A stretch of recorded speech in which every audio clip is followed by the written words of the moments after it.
For those of you attending virtually, in the event that we have a connection issue, just stand by, don't go anywhere.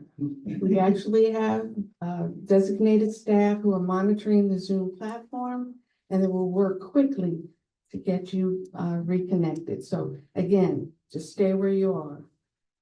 And the last item is regarding questions. So we reserve some time after each presentation for questions.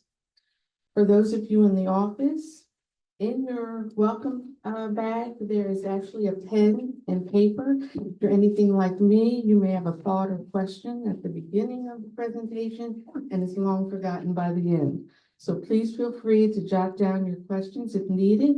And for those of you joining virtually, please enter your questions in the chat feature for Zoom.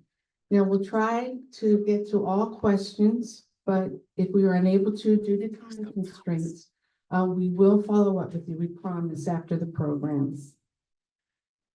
That's it for our housekeeping items, and we have a lot to cover today, so let's get started.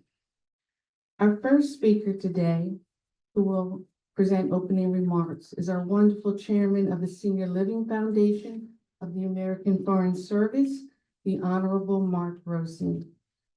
Though I am sure you're familiar with Ambassador Grossman, I will introduce him with a very brief bio, and I stress brief because Ambassador Grossman has a lot of accomplishments. But as do all of our speakers today, so for more extensive biographies, please refer to your program. Ambassador Grossman currently serves as Vice Chairman of the Cohen Group, a position he held from 2005 to 2011, and which he resumed in 2013. From 2011 to 2013, he served as the Special Representative for Afghanistan and Pakistan. Ambassador Grossman's nearly 30-year career at state included time as Executive Secretary, Ambassador to Turkey, Assistant Secretary to European Affairs, Director General of the Foreign Service, Director of Human Resources, and Undersecretary for Political Affairs. Whew. In 2004, he attained the Foreign Service's highest rank when he was appointed Career Ambassador. He has received numerous awards that include the Secretary of State's Distinguished Service Award, and most recently, and congratulations, Ambassador Grossman, the American Foreign Service Association's Lifetime Contributions to American Diplomacy Award. Please welcome Ambassador Grossman.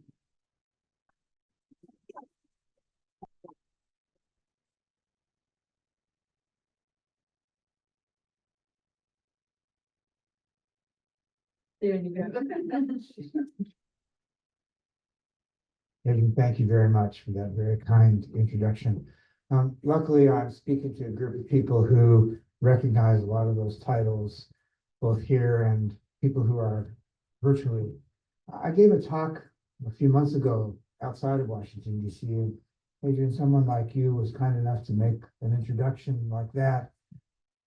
And I finally stood up and I said, well, it's titles. And they came back and they said, well, here's Marc Grossman.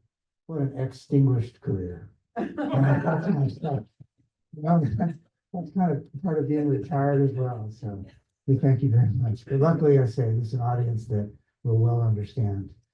First of all, thank you very much for joining us today. We welcome you to the Planning for Change seminar, focused on the questions that come with aging. And we do this, as you all know, every 2 years. And it's a chance to bring people together to talk about some of the issues that are top of mind for people who are aging or who have other challenges as they retire, move, have aging parents. And so this is a really important event for the Senior Living Foundation. Ed and I were talking before the event that COVID taught us a lot of negatives, but one of the interesting things that happened in COVID was the possibility of doing things virtually. And so the fact that we are combined here with people who are here, we welcome you, but we have a very large number of people also joining us virtually. I think that's a plus for us, and we're going to continue to do that because that works really well for us. As you all know, these kinds of events don't just happen. They happen because an enormous number of people put in a lot of effort to make it true. So first thanks goes to the wonderful staff here at the Senior Living Foundation. We thank you very much for everything that you do. The larger group of people at the American Foreign Service Protective Association, without whom, believe me, the Senior Living Foundation would not exist. We thank them as well. And also at the State Department, the Office of Employee Consultation Services, the Global Community Liaison Office, and with their help, we're welcoming people from over 20 states and a large number of foreign countries. So that's very exciting for us. I've been the chairman of the Senior Living Foundation now for, I guess, 14 or 15 years. And one of the things that we see as a trend as people use the services of the Senior Living Foundation is that our services are now not just for people who have just retired, not just for those people who run into a big problem in their lives, but also people who are helping their parents and other loved ones manage their needs later in life. And that's been an increasing part of our business. And so with those kind of issues in mind, we'll focus today on 4 things in this seminar: estate planning, resources that are available for the aging community, long-term care insurance and planning, and Medicare. And so I wanted to take this opportunity to thank all of our speakers who will kind of make these presentations on these 4 points. And we thank you very much for joining us and sharing your wisdom with us. We're also very fortunate to welcome Ed from the State Department's Office of Retirement. He's also available to make a presentation, answer questions. And so we thank you. We thank all of our speakers. Final point, and that's to thank one other group, and that's the people who make this possible, which is the donors to the Senior Living Foundation. We do this based on donations every year. The vast majority of those donations are under $100. People who are prepared to take care of their own, which, as you know, is our motto, taking care of our own. And so we thank you for coming. We thank those donors who made it possible. We thank all of you who've done the work to create this wonderful event. And as Adrienne said, there's a lot to do, so I'll get out of the way and turn it back over to her. Thank you very much. Thank you, Ambassador Grossman. One of the unchanging and most popular features of our planning for change seminars throughout the last 2 decades has been a session on estate planning. Today's focus on wills, trusts, and gifting strategies will be presented by our partner, Russell Bikoff of the Bikoff Law Office in Washington, D.C. Russell Bikoff graduated magna cum laude with a BA from University of Michigan in 1973 and earned his JD in 1976. He began his career as an assistant district attorney in Manhattan, handling narcotics prosecutions and criminal appeals. In 1983, he joined the U.S. Foreign Service, serving at the U.S. Embassy in Bonn, Germany, and the U.S. Consulate in Cape Town, South Africa, focusing on Cold War media relations and public affairs during apartheid. Returning to the U.S. in 1987, he worked with the U.S. Information Agency on rule of law initiatives in Central and Eastern Europe and served as Deputy Staff Director of the Fulbright Foreign Scholarship Board. In 1998, he joined the U.S. Department of Justice's Criminal Division, managing international extradition and mutual legal assistance cases. He specialized in Eastern Europe and Central Asia, building key relationships with U.S. and foreign officials. In 2005, he transitioned to private practice. We're so glad that Russell could join us today. Please welcome Russell Bikoff.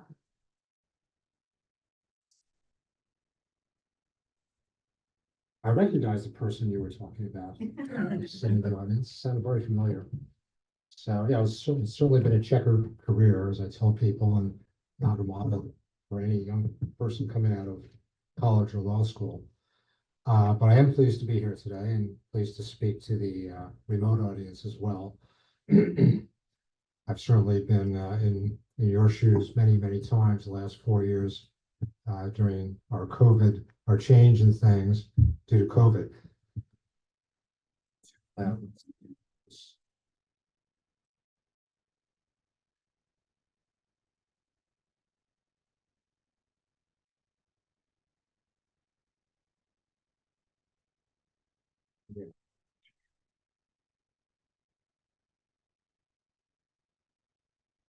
So my topic today is estate planning. And what I want to do is just try to get across some key concepts because I don't know what your various levels of knowledge is, and I realize it's going to be different for every person. So I'll try to start with some basic concepts, and I most want to leave you with some practical tips and suggestions that you might wish to follow at some point.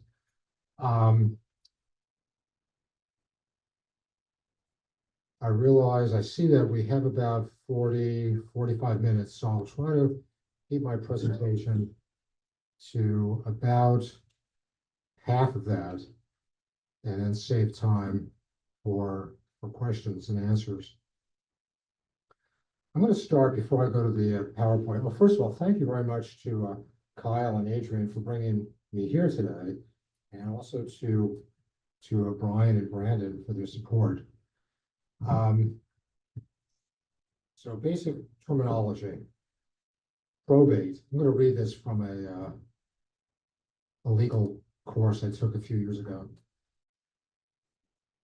Probate, technically the process of proving a last will and testament to be valid. Colloquially, used to cover the entire estate administration process. Intestate, when an individual dies without a will, the rules of inheritance under intestacy can be found here, and there's a citation to the Virginia Code. Testate, when an individual dies with a valid will. Executor, the name for the personal representative of the decedent's estate when a will has been probated. Administrator basically is a personal representative of the decedent's estate when the decedent did not name an executor, or when the named executors are unable or unwilling to serve, or when there's no will. Heir, persons entitled to inherit under intestacy, that is without the will. Legatee, those persons named as beneficiaries in a will. And please bear in mind, these definitions are pretty loosely used, and but basically we should know the difference between the testator and person who dies intestate, meaning without a will. That's basic information. And I'm starting with probate because the probate process is closely related to the process of estate planning.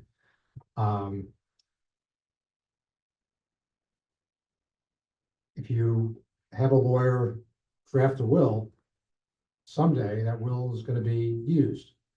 And it's probably best to have a will than to pass away without a will.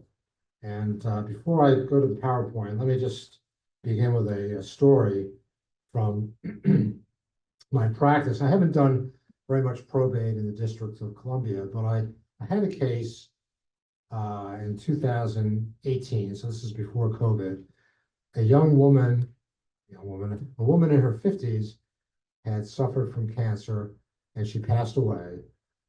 She had lived in a condo apartment on Connecticut Avenue. So I got a call from a sister of hers who still lives in Iowa.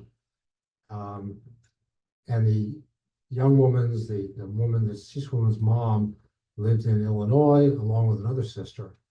She had died without a will. So it wasn't terribly complicated. She didn't have a spouse. She didn't have children, but she had this condo apartment on Connecticut Avenue. And the sister calling me from Iowa, I think had received notice that there was a foreclosure going into effect on the apartment.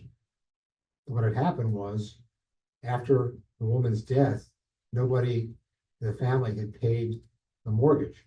So Wells Fargo was in the process of foreclosing. No one had paid the condo fee.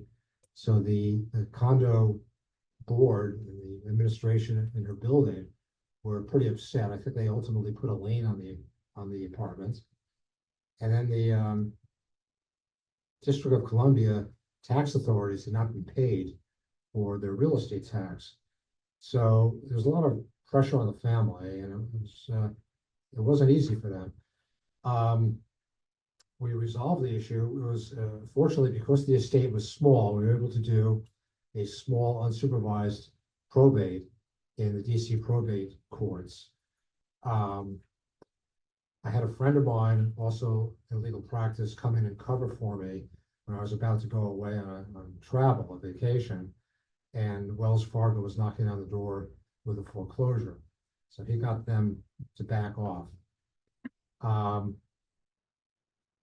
The court appointed the sister in Iowa to be the personal representative of the estate, and technically, under the definitions I just read you, an administrator, because there'd been no will. So she wasn't an executor, which would have been the case had there been a will.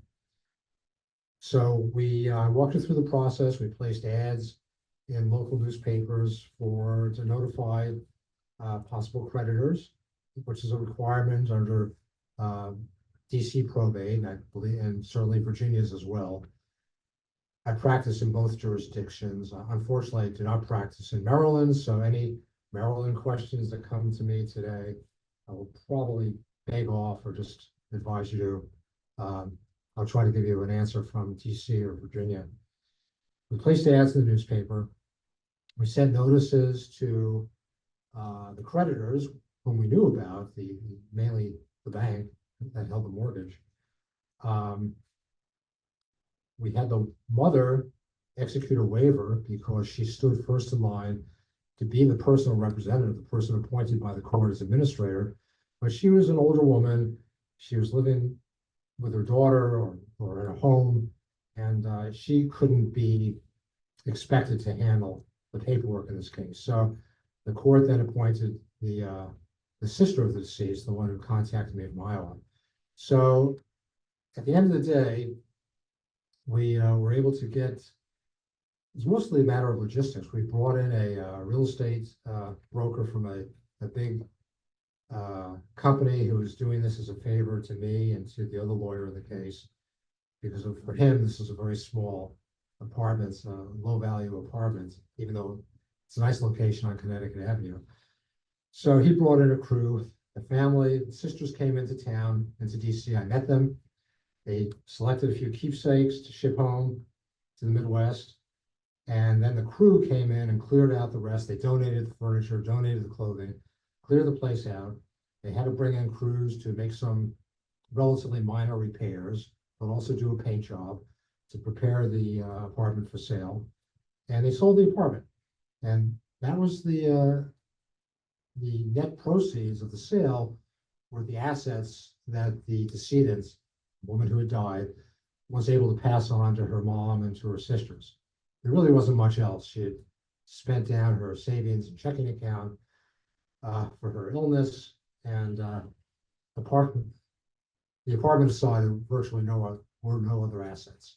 So that case ended, I think, satisfactorily for the family, but I consider that it would have been easier had the woman had a will, and if the family had been able to make arrangements and talk to the bank and the District of Columbia tax authorities and the condo board, either before their sister had passed away or after she had died. As it was, as often, lawyers get called in to clean up messy situations. So this was one of them. It took a lot of work, and her fees were not insubstantial, but there was something left out of the sale of the condo, even after the mortgage was paid off. So let me turn now. So that's probate. That's probate, and that's an example from my experience of how probate can be somewhat challenging, especially in the absence of an estate plan. I advise people who call me and ask about an estate plan to get at least 3, maybe 4 documents. First of all, a will, and if there's a married couple, I call it a mirror image will because the husbands and the wives will be almost identical, except for pronouns and so on.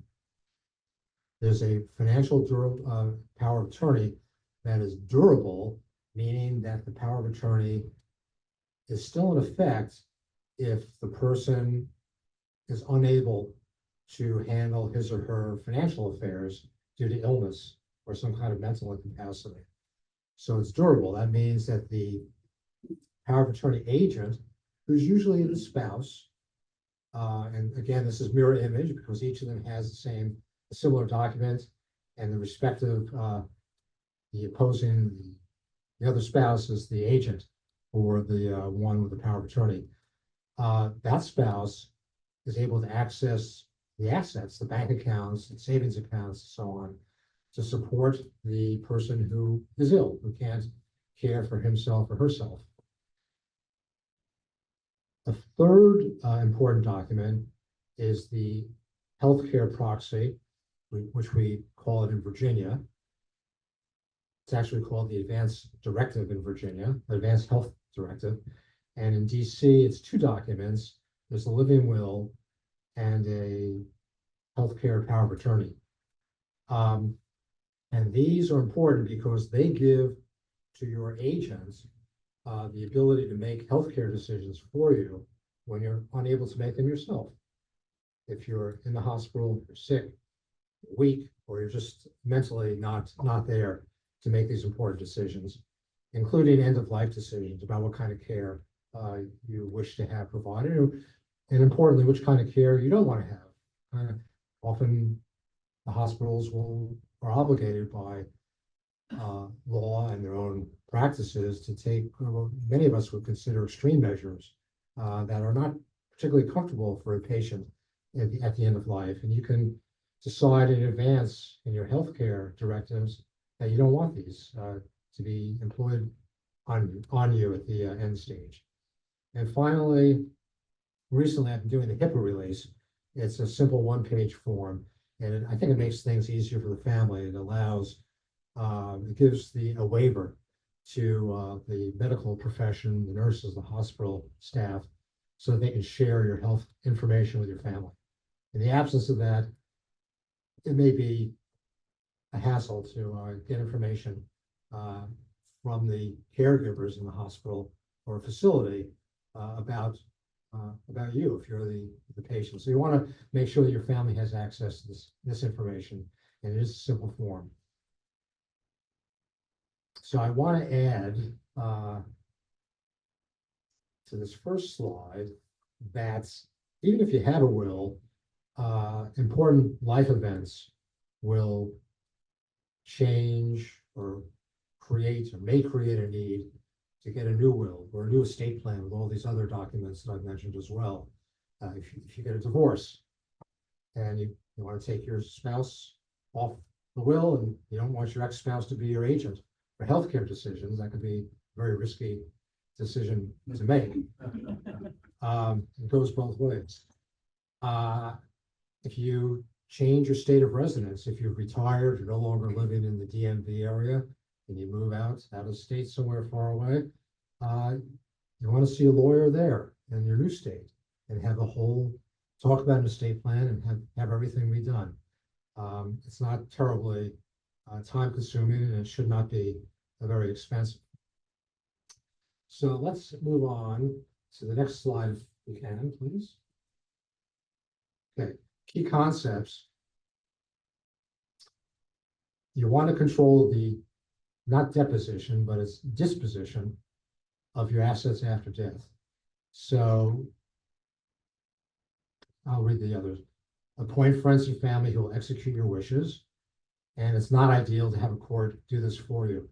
So the basic idea is that you want to have some say in how your assets, ranging from keepsakes or record collections, your favorite guitar or tennis rackets, to your financial assets, your life insurance, in the case of foreign service officers, your pension, your thrift savings plan for foreign service and other government employees. You want to have a say in what's going to happen after you pass on, because all this stuff's going to be left behind. It's not going to go with you. And what's going to happen to it? You don't want it all, well, you may not want all your stuff just junked or carted away. You don't want your kids to fight about it either. You want to have some orderly system set up that so that you can maybe have somebody in place to break deadlocks or resolve disputes among family members.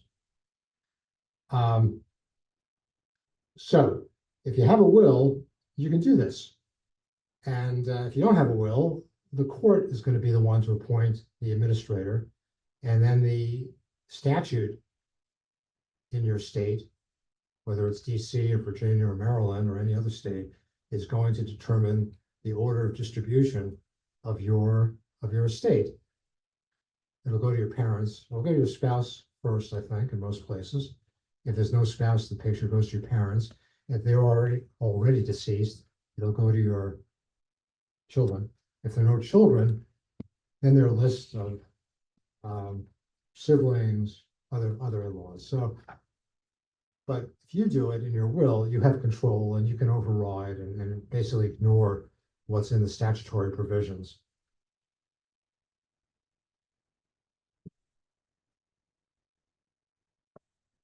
Okay, next slide, please. How are we doing on time? I want to save time for questions. At least 5 minutes to go. This is about the court, I guess, the heading. So the heading really should be how to keep the court out of your estate plan and out of your business.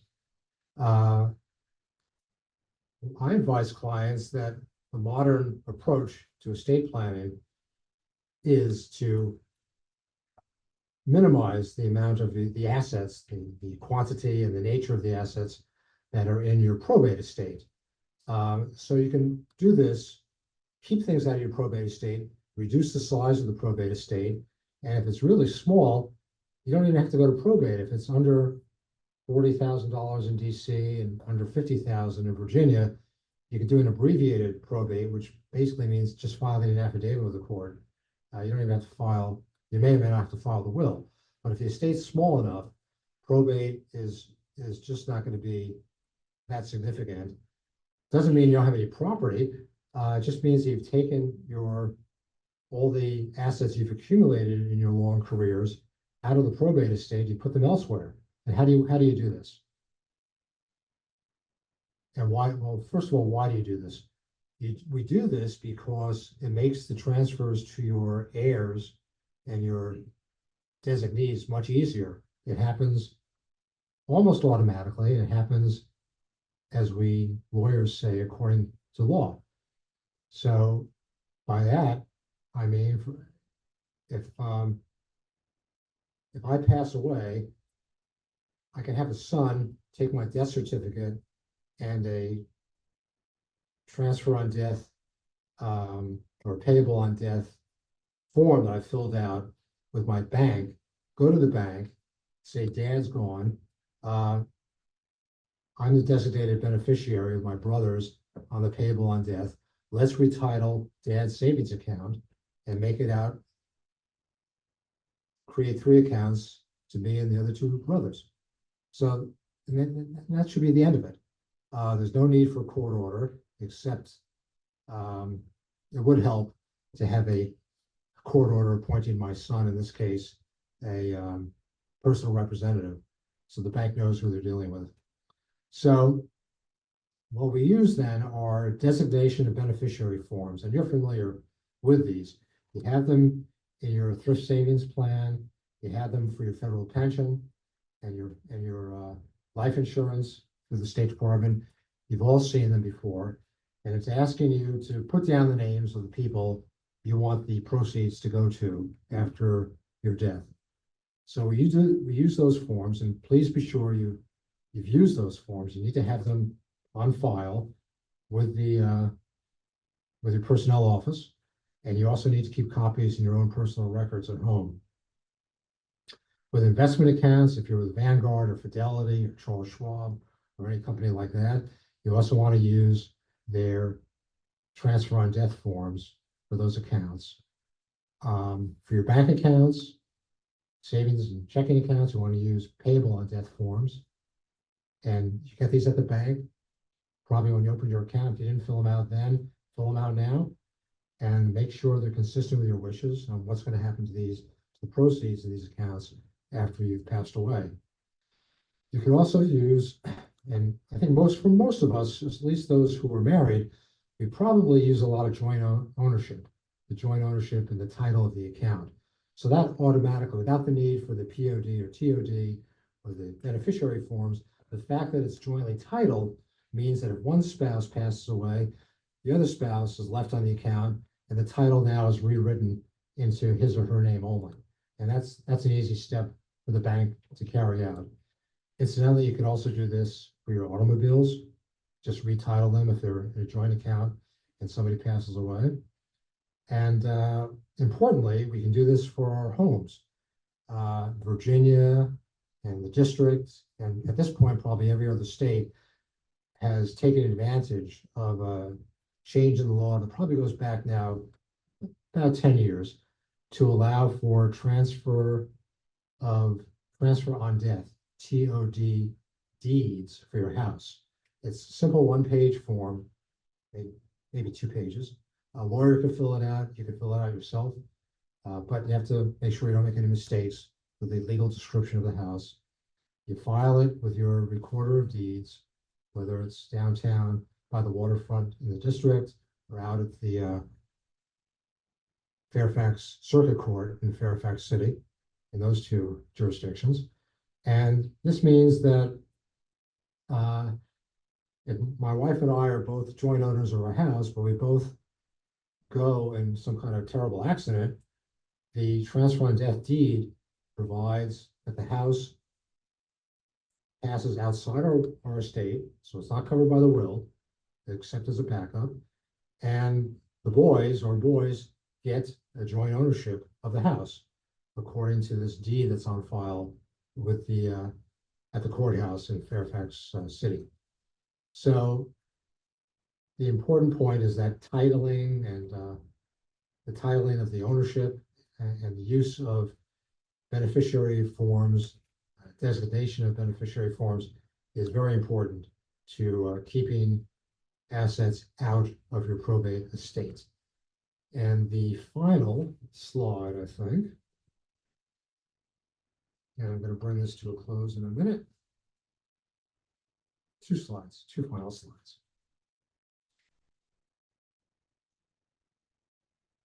You advance it? It's up, okay. Should you set up a trust is the next one. That's on that one. Oh, okay. All right, there we go. Both of them. Should you set up a trust? My approach is to say not necessarily for most, and not necessary at all for most people. There are disadvantages with a trust. It means retitling your assets and turning them over to a trustee. And it's a hassle if you need to get access to your cash and your trustee is out of the country, perhaps, or not available. I think a trust is essential only where the client has minor children. And at that point, we set up a testamentary trust within the will. The trust doesn't come into existence until the will is finalized upon death, until the will is basically executed. At that point, the trust comes into place and the assets are then retitled by the trustee. I also advise that the trustee be the same person who's the guardian of your minor children, because you want the same person, whether it's your brother, sister, other relative, you want that individual or that set of people to both have access to the money you're leaving for your children and to provide for your children's support, and they're taking care of your children. They're the guardian. This is for the case of minor children. Once the kids hit 18 and over, or they're out of college around age 22 or so, at that point you can make provision, which you've already done in advance in your trust and your will, to have the trustee divide the remaining assets and distribute them to the kids. And you could do that up until the ages of between 25 and 30, I'd say. I wouldn't wait too much longer. The final slide.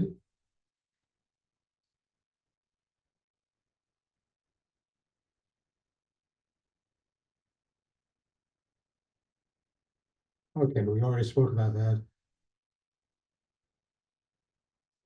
It's important to distinguish between a guardian of the assets and a guardian of the person. So a guardian of the assets is the trustee, the trust that you've set up within your will for your minor children. A guardian of the person is the guardians that you've appointed from your will for your minor children. Trustee will manage your property for the benefit of your minor children.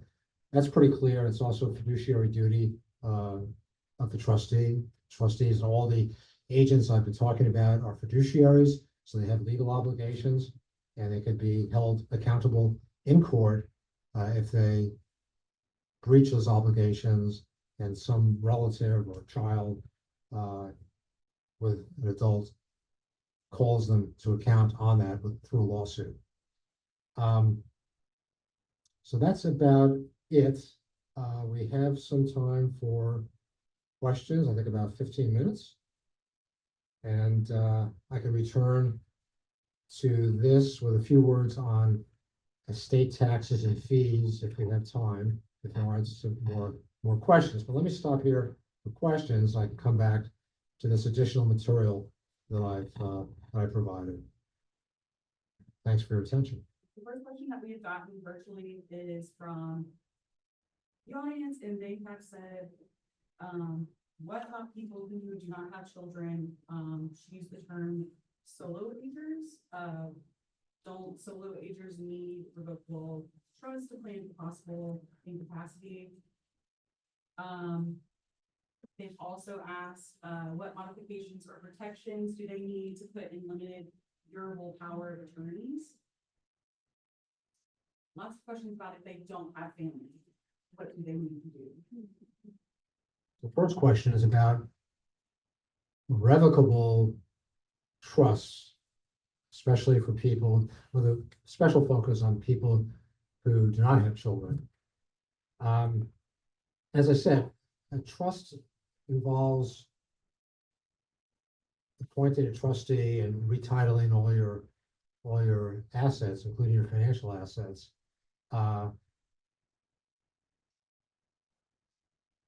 If you have a tremendous amount of assets in the millions, or if you're worried about a lawsuit, or if you have some other special concerns, there may be a basis for setting up an inter vivos trust, which would be a revocable trust. So you could set it up and then revoke it at some point in the future. You can set up an irrevocable trust, which can still be revoked in certain circumstances with the cooperation of all the different parties to the trust. Those are very unusual cases. So I think for a person who's not in those unusual cases and who doesn't have children, all you need is a will, in my judgment. The other question was about the power of attorney and certain protections built into the power of attorney. The power of attorney is pretty long. The forms run about 9, 10, or 11 pages, and there are all sorts of powers given to your agents. to ensure that your agent is able to deal with all these different actors in our worlds who affect our financial lives. The agent, as I said before, is a fiduciary, so is subject to fiduciary standards by the legal systems and the courts. And the forms also can reduce the powers of your agent if you want. You could add additional reductions. So these documents are meant to be customized for your particular wants and needs. So it's important that you and your spouse, or you, if you're whatever that expression was, or a solo, read these documents very carefully, go over them thoroughly with your lawyers, and make sure that they express the wishes and the desires that and the protections that you want to have. Next question, it looks like we have, what are the benefits for giving the annual R&D to a charity? Any other tax tricks shared? Well, I don't have any tax tricks at all. And This is being recorded, yeah. right. And in fact, I can talk about estate taxes a little bit for a few minutes, but basically I try not to give tax advice. You want to, as a lawyer, I send people off to their accountants to deal with the tax issues. And if you have a very complicated and large estate, I'm probably not the person for you. I'll ask you to look for a large law firm with a trusted estate department, and those generally can give you some tax advice. RMD would be your required minimal distribution from your pension. So I do know from my own personal experience that we don't have to take RMD because of government's forbearance over the period of years during the pandemic, so that now the age of RMD is not until 73. So I just began getting my RMD. I don't have any tricks, but it's income coming to you on a monthly basis if you want, or you can get it all in one lump sum. You can set up, you can give it to charities, and not with the TSP, but once they distribute it to you, it's your money. You can give it to whomever you want, including the charity. Okay, I have a question, please. I want to confirm and then ask a question. If you do a transfer of debt on your standard Fidelity mutual fund, So that would be a designation of beneficiary form. right, if you do that, the beneficiary will take it with the stepped up basis, both the property and the mutual fund component. I just want to confirm that's true, unless the law changes. And then the question that I have is actually about umbrella insurance plans, which are often not mentioned in like estate planning. But I wonder if you have a view on whether or not, because somebody can have a catastrophic accident, you can do it. And whether or not you mentioned that in terms of people including that in their planning. Okay. Thank you. You're absolutely right. It is called TOD with Fidelity and the other investments like that. Transfer on death, TOD. It would be, you set up, it's a form, it's a type of designation, a beneficiary form. You make that available. And then the assets, let's say you have stock, let's say you have Apple stock that you bought in 1995 for $13 a share, and now it's worth $13,000 a share. For example, I'm just making these numbers up. I sold my Apple stock, I think 6 months after I bought it in 1995. That was a mistake. It does come with transfer with a stepped up basis. Yes. So your heirs will get that new stock at the value on the date of death. So now, let's say it's $13,000 a share. And Uncle Sam, to the great gratitude of all of us, has decided that Uncle Sam is not going to take a cut of that big gain. It's going to let it all go to us, which is a very, very nice thing that Congress has allowed to happen and to persist. But if your heirs get it and your stock keeps going up, then they face their own taxable capital gain when they dispose of it. But for the purpose of the transfer on death, you're absolutely right. There's still a stepped up basis. And your view of umbrella insurance policy? Umbrella insurance, I'm going to beg off on that. I don't know much about insurance. I do know that if your insurance policy has beneficiaries, it's not taxable. Those benefits are not taxable. But if the policy is made available to you and after death, the insurance company pays the benefits into your estate, it does become part of your probate estate. And at that point, you could be looking at some kind of complications. So if you have an insurance policy, life insurance, I'm talking about life insurance, you want to make sure that you have somebody beside yourself so that the payoff doesn't come back to your estate after you pass away. Umbrella policy would be just, it's an insurance policy like for an accident.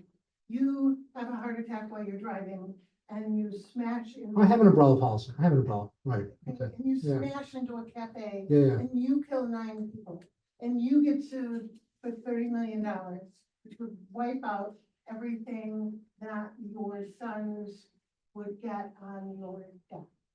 Right. So, and that's the kind of umbrella insurance policy, but if it's not appropriate for this, that's fine. Well, that would be a very sad case if I was sued for $30 million and my umbrella policy only covers up to $1 million. I would be on the hook. So I would go out and get some very good litigators to win the case. Other questions? Oh, that was fast. Someone over here. Oh, please. Hi. Hi.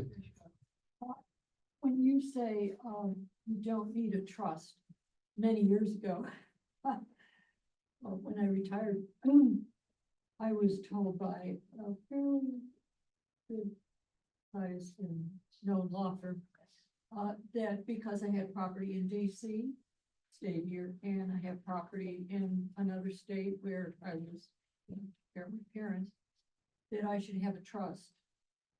Which I did. It's a revocable trust, and my siblings, my brothers they're on there as, the end.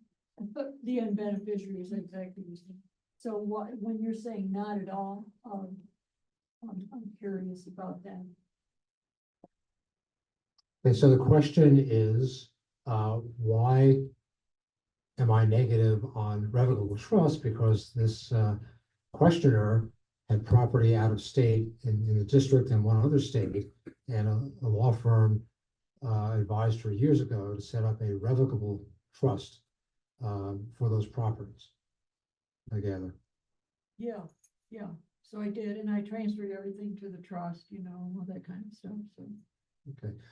Well, I'm sure they had something in mind. There's probably nothing wrong with that.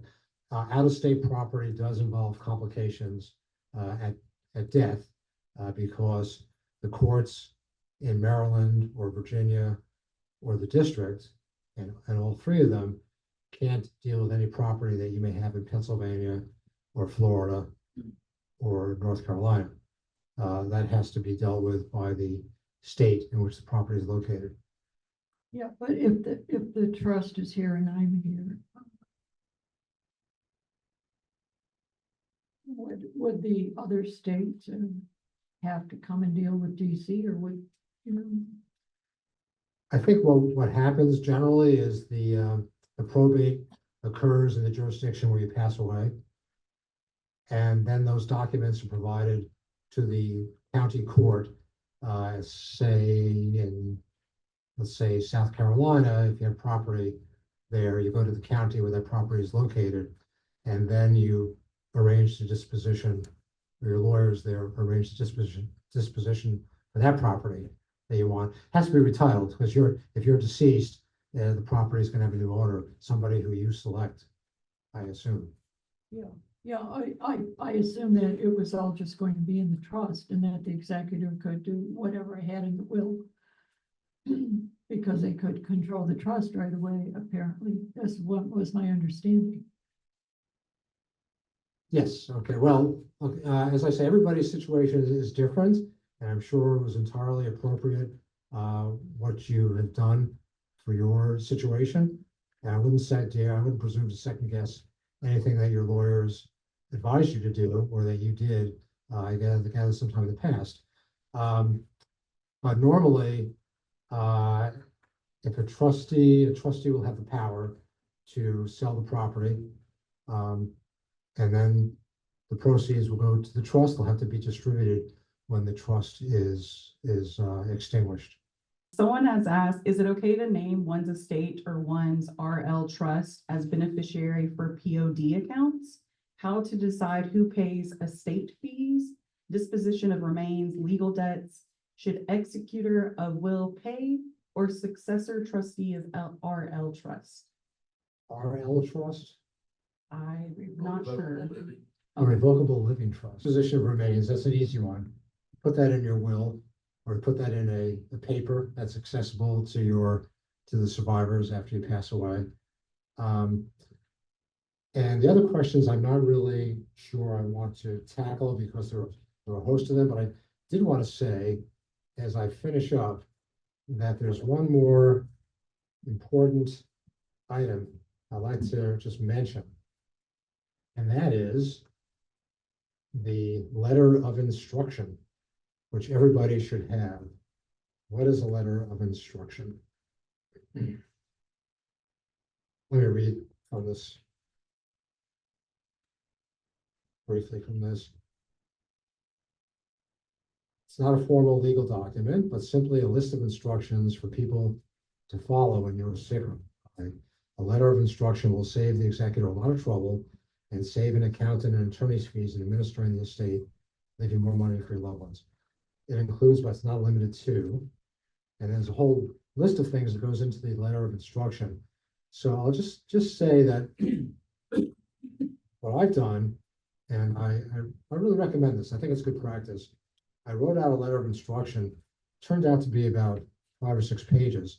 I stuck it in the desk that I use at home. I put another copy elsewhere at home. And my wife keeps telling me, we've got to go through the paperwork. I have no idea where any paperwork's located. And I shouldn't put her off. I could easily do that with her sometime, show her the paperwork for our various accounts. But in my letter of instruction, I describe where the papers are located. Go into this drawer, go into that drawer. I discuss other things. I mention a contact list of people, sisters, charities where they can give a donation if they want in my name. My preference for certain hospitals, where I wish to be buried, a short status of our finances, what the income is coming in and going out, insurance and investments, and then the location of all deeds to our property. It's just our house, and then location of copies of tax returns. This is very, very helpful. And I also added something at the end about digital assets. I gave I think I gave a password to one of our computers, my computer, and I told the kids where they could find, and my wife for that matter, where they could find a file of other passwords for all these different accounts that I'd use. So this is designed to make it easy for them. If something happens to me, they can go in, they can just use this as a roadmap, and they can then decide. It's got the number of our financial advisor. They know who my attorney friends are, whom they can call to get some advice on what to do next and where to go for probate. They know where the wills are located. So I recommend this. It's just called a letter of instruction. And I would say just put it in your dresser drawer or your desk drawer. Adrian, please. Is there a template form for letter of instruction? It seems like you just knew what to list or to identify. Is there a form that you can? I haven't found a form, but it has the things I rattled off, about 10 items or so. And then anything else that you feel important to list. And for example, I'll just leave this with you. One of my sons was in my basement office a few months ago, and he said, what's going to happen to this beautiful desk, Dad, when you're gone? I said, oh, you like it? I said, yeah. He says, yeah. I said, well, we got this desk in Cape Town when we were in the Foreign Service, and we had the State Department very kindly shipped it all the way back to the US for us. Do you want it? He said, yeah, I like it. I said, okay. So I put that, just a note in the letters of instruction, Ben gets this desk. And then I said, other guys, Matt and John, pick out something of equal value so you're even. So let's hope that they can work this out themselves without having to call on Uncle Paul or Uncle Steve or somebody else to resolve it for them. So thank you very much for your time and attention. And I hope I've answered most of the questions. And again, thanks to Adrian and Kyle for inviting me today. Appreciate it. Thank you so much, Russell, and I will be working on my letter of instruction right after this program. One of the things I'm going to talk about today a little bit is ageism, okay? And I'm going to get into talking to you about resources and things that you can do for yourself to plan ahead, and especially for your loved ones if they can't make decisions or they need assistance. But before we dive into that, let me just take a little glimpse at the topic of ageism. And I'm bringing this up because there's a phrase that I hear every single day of the week in my 35-year career, and I'll hear it till I'm done. When I say, hey, take a look at this resource directory, it's got a lot of great information. The phrase that I always hear is, oh, that's really nice, but I'm not ready for any of that stuff yet, okay? And I'll tell you when most people are ready for this type of stuff is when they're in the car coming home from the hospital after a fall or an accident, or with some kind of healthcare diagnosis. That's when we want to scramble around, and that's when we want to think about some of the things that I'm going to be talking about today. And just you all being here in this room or online, realize that you're taking a brave step of just listening to me talk about these things, okay? In planning ahead, that a lot of people, stick their head in the sand. So back to ageism. Okay, so we got two images on the screen here: wrinkled, wonderful, and gray, gorgeous. And oftentimes when I'm speaking to audiences, I'll say, look at these two ladies. I mean, doesn't she know she can get plastic surgery? And this woman on the right, she could color her hair a million different colors as opposed to leaving it gray. So there's no way that they can be beautiful. They haven't done all the things that we say in society you have to do. Get rid of those wrinkles, get rid of that gray hair. So they're not beautiful, right? Are they beautiful? Yes. What makes them beautiful? It's beautiful. Smile, smile. Yes. So if you don't learn one thing from me today, when you hear somebody that says, and it might be you when you look in the mirror and you say, oh gosh, I look so old. Look at all these wrinkles, this, that, and the other. There's no way to look young, but there is a way to look like you've got purpose in life. And the easiest way to do is to have a smile. So next time you tell your friend tells you he's going to get plastic surgery, say, why don't you try smiling for 30 days in a row, and then go to the plastic surgeon. We should make it a rule that the plastic surgeons tell you that when you go in for the appointment. Now the key is, it's easy to sit here and say, put a smile on your face. Come on, buck up, what have you. But those two ladies there, we don't know. One of them may have had a tremendous loss. One might be just in a wheelchair or something like that. it's very difficult to, as we go through life, to keep that smile on our face because we have change. And the key is it's always trying to find meaning and purpose in life. And this is not that easy, but there's lots of people and lots of resources I'm going to talk about today that might help us navigate the meaning and purpose. Okay, what's my next slide? Okay, here is, so none of us have a crystal ball. And in my 35-year career, I have talked to hundreds of families and thousands of individuals about their own life journey.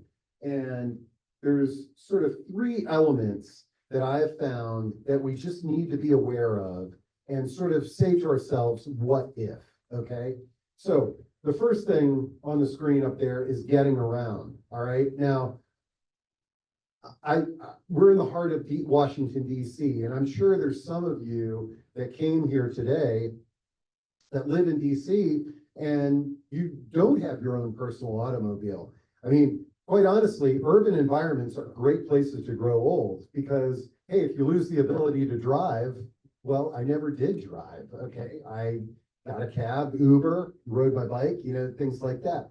But for those of us who live in car-dependent neighborhoods and our purpose is tied to us getting in a car and going somewhere, getting around may become difficult in the future. And it may be voluntary where you're sort of like, you know what,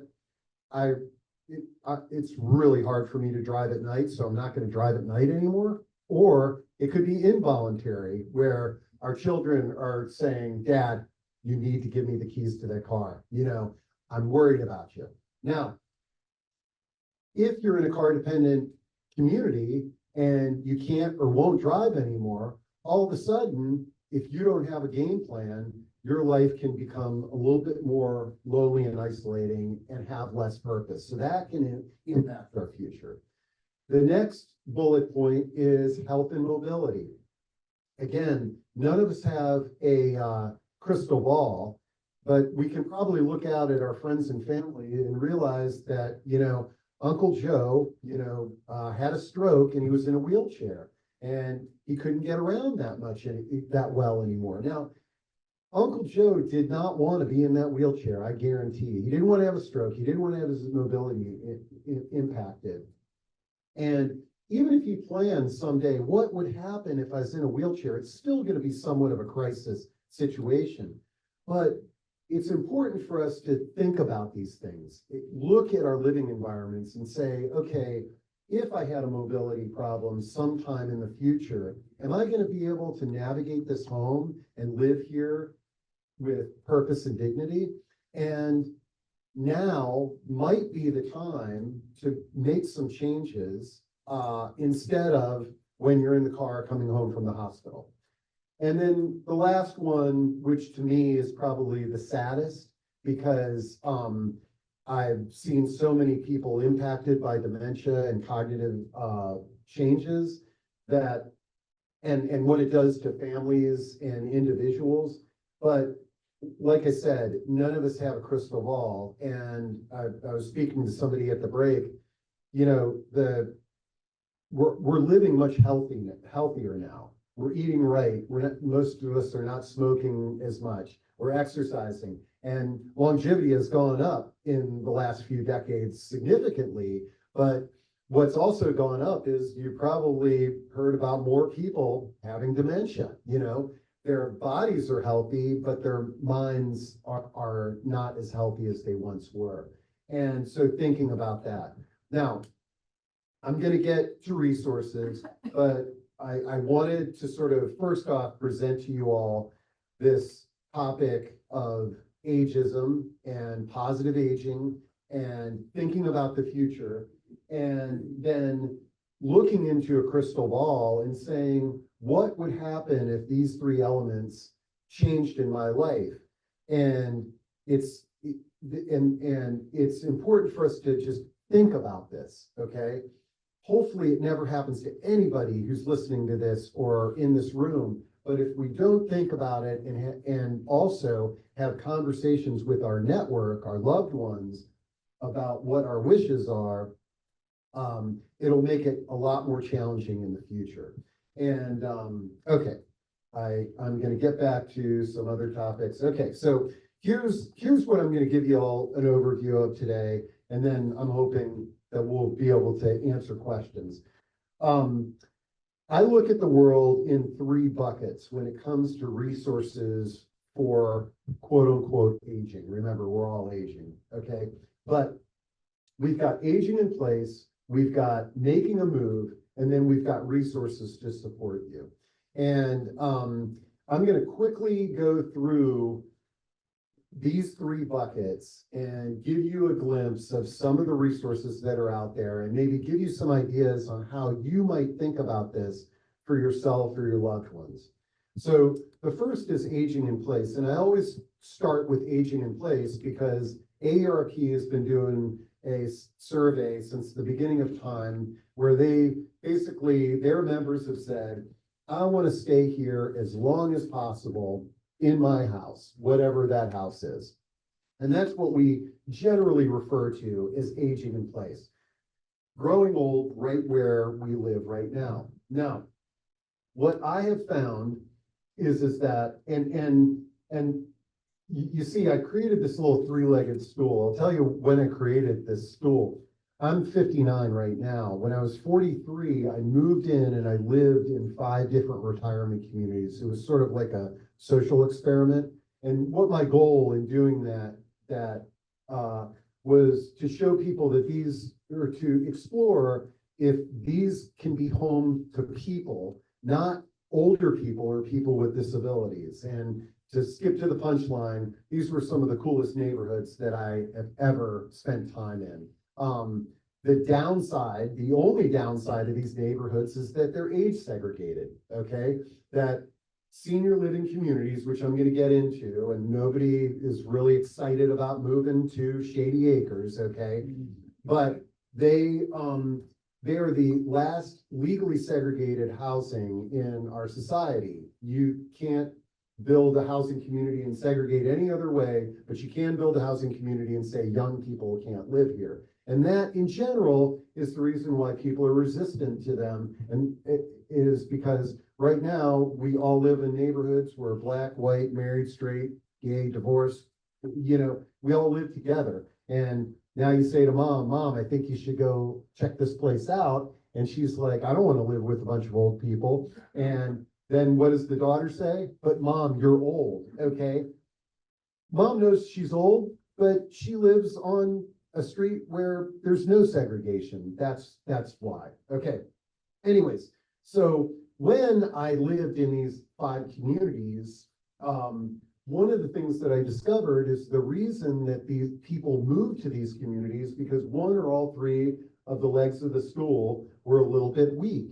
And the solution was, hey, I'm going to move to a community and now all these stools are going to be much more strengthened. But there are programs and resources that can help us at home in all these areas. And I'm going to quickly go through these. First, getting around, I talked about that earlier. The cool thing is Uber and Lyft, most of us know about how to use this. And now you don't have to have a taxi cab pulling up in front of your house. It looks like your friend's picking you up, okay? Now, if somebody is not good at using one of these things, because you need to use this if you're gonna do Uber and Lyft, there's a service out there called GoGo Grandparents. And basically, you could call a number on a rotary phone and you could call your Lyft or Uber ride with GoGo Grandparents. So there's also a ton of ride share services that are out there where there's volunteers in all of our neighborhoods that just want to give people rides places, you know. So then accessible environments, again, looking at our home here in the Washington area, we love colonial style homes with the bedroom on the 2nd or 3rd floor. And that can be challenging if we've got a mobility issue, but there's creative ways to, you know, modify our homes to make them more accessible if we need them. And actually what ends up happening is if you make your home more accessible today, for somebody with a disability, you'll actually find that your home is more accessible for you without a disability. And that's the concept of universal design. And, you know, a lot of people in this room remember when there was no curb cuts. Like, there's not a curb now that you can't get your grocery cart up and down. But back in the day, there was curbs all over the place. You're bumping up wheelchairs, strollers, shopping carts. But universal design, those curb cuts are not just for people with wheelchairs. They're great for all of us, kids on skateboards, you know. And so the concept of universal design and modifying our spaces to be more accessible. And then the last one that's really important is neighborhood connections. I talk to a lot of people that are aging in place, and when I really push them on why they want to stay in that home, a lot of times it's the memories. It's the memories of the carpool and all the friends that they had in the community. And then when I say, well, what about now? It's sort of like, I really don't know my neighbors, you know? And there's a wonderful national initiative called the Village Movement, which is bringing community together to support aging in place. And it's a wonderful solution there. So I know I'm ripping through these pretty quickly, but these are some ideas. It is possible to age in place, no matter if it's just, you know, you're having difficulty screwing in the light bulb in the center of the room, to you're receiving hospice in your home. It is a possibility. The key is that it requires a little bit of planning, a little bit of coordination. Okay, all right. So now here's the fun part. Okay, there's a couple of phrases I heard. You remember I said, hey, I'm not ready for any of this stuff yet. And then the other one is, my mom told me never to put her in one of those places. Okay, you know, the kids fly into town, and it's sort of like, and mom has dementia, and she's living alone, and it's not safe. And the most appropriate thing would be get mom into a memory care community, but mom told me don't put me in one of those places. So I always tell people, just have real conversations with your loved ones. They really do listen to what you're saying, and they're trying to honor our wishes. But I'm going to quickly go through all the different senior living options that are out there. And this is generally, no matter where you are in the country, this generally holds true. The first one, though, you will never hear this or see this anywhere, because I made up this, I call it SMART lifestyle communities, and I forgot what the SMART acronym stands for, but here's the reason why I created this one, is I get a lot of people that get our guide, and they say, I've been to all these places, and I'm just not ready to move into a place with the sign that says Shady Acres Senior Living, you know? So for those people, what they found, but they're ready to make a transition out of whatever home that they're in. And so my suggestion for those folks, and what a SMART lifestyle community is, it's a place that you could live a walkable lifestyle. So think about, like, you know, an apartment building that might be on top of a Harris Teeter near a metro. That is an amazing place to move. It's not age segregated, it's walkable, and you can work on downsizing and improving your lifestyle without living in the senior living community. And then I just interviewed somebody that made a few moves like this before. It made it a lot easier for them to move to a legitimate retirement community, because they'd already gone through the downsizing process for the apartment. The next category of housing is called active adult. You've seen these places out there. They're kind of like country clubs for older adults, 55 plus communities. In general, most of these are purchase arrangements where you're getting a mortgage. You're living in a neighborhood now with people 55 plus, lots of clubs, things like that. Generally no health care provided in an active adult community. So if you needed additional services, you'd be in the same boat as if you were living alone. So then The next category is independent living, and independent living is generally a little bit different than active adult in that these are primarily apartment buildings, they're rentals. They may have a lot of services, they may have no services, they may be associated with assisted living and memory care, but they're generally rental arrangements. Now, the other thing that I want to bring up is that if you know people that might not have a lot of assets, there are subsidized options for independent living to a certain extent for assisted living, but it's important to get them on the waiting list as soon as possible. Because if somebody is thinking, hey, someday I need to live in a different space and they would qualify for subsidies, get them on the list. So you got independent. The next category is assisted living. Assisted living is designed for folks that aren't capable of living independently, but don't need the level of care that's provided in a nursing home. And back when I got into this business, my grandfather was in a nursing home. There's a lot of people that were assisted living residents now living in the nursing home, which is one reason why some of us have a horrible taste in our mouth for nursing homes, because our parent or grandparent that just needed help with one or two activities of daily living is in this institutional nursing home. The assisted living is a little bit more residential, or a lot more residential. And then memory care communities is something that's popped up in like the last 20 years. And they serve a very valuable function, especially for folks that have dementia, but they don't have any other healthcare issues that would put them in assisted living or a nursing home. In general, memory care, the defining aspect of it is that it's much smaller neighborhoods, 8 to 16 residents in one like pod, where the staff is trained on how to take care of people with dementia. And then last but not least, we've got nursing and rehab. And these are generally, skilled nursing and rehab centers, but and we all have a bad taste in our mouth for nursing homes. You say the word, whatever. But what I will say is that the function of nursing homes now, if any of us in this room might need a nursing home, and more than likely it's going to be a short stay. You're going to go to the hospital because you had an accident or something. You are discharged. You go to a nursing and rehab center and get some rehab, and then you're discharged to assisted living or back home. And in general, when we go through that process, Medicare is usually what pays for it, because we're going there for a temporary period to feel better.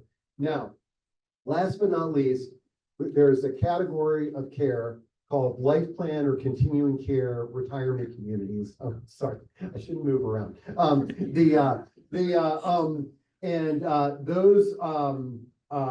What that does is it takes independent, assisted, memory care, nursing care, puts it all together on one campus.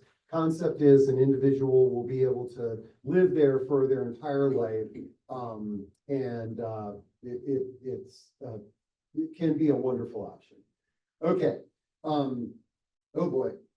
I'm going to try to rip through this, and then maybe we can do a couple of questions, but you guys can also give my email address and I'll answer questions over email. Okay. So one important thing that I want you all to know is that you don't need to walk this road alone. However, many families inevitably start out, my mom took care of me, I'm going to take care of her, and they try to go down the road all by themselves. And so I'm going to rattle through some of the amazing resources that are out there that you may or may not be aware of. And first, we've got quite a bit of government programs that can support us in many of the things that I'm talking about. Most notably, the area agencies on aging. In every single state and county of the country, there's an area agency on aging. And so when somebody calls me and they're like, I'm researching adult daycare for my mom here in Fairfax, but my brother lives in Des Moines, I give them the area agency on aging number, because if you call the Des Moines area agency on aging and you say, I'm looking for adult daycare, they'll probably send you a list or something like that. And it's also important to know that area agencies on aging, sometimes they sort of, oh, that's just low income services and things like that. It's there's services for all of us. So in a region where there might not be a resource guide like what I produce, calling the area agency on aging could get you a list of all the assisted living or something that you're looking for. Then there's lots of resources related to healthcare, hospice, hearing, vision, and the like.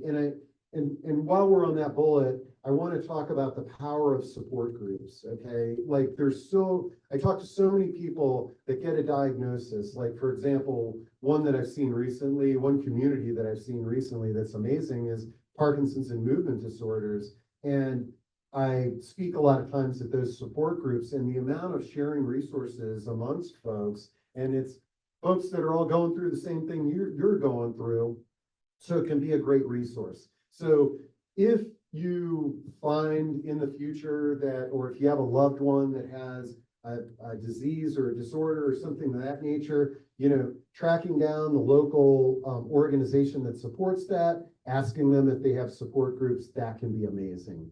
And nonprofits and faith-based organizations, a lot of times people forget about these, or they say, oh, I'm not a member of a church or a synagogue, so I can't take advantage of any of that. I have had some great luck with basically, hey, is there a church or a synagogue in your neighborhood? Oh yeah, there's one right across the street.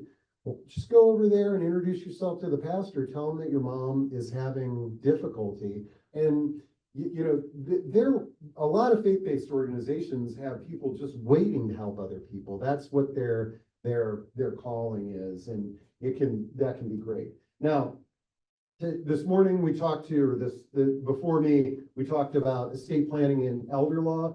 There is a practice of law called elder law. Like what we were talking about earlier is more estate planning, but elder law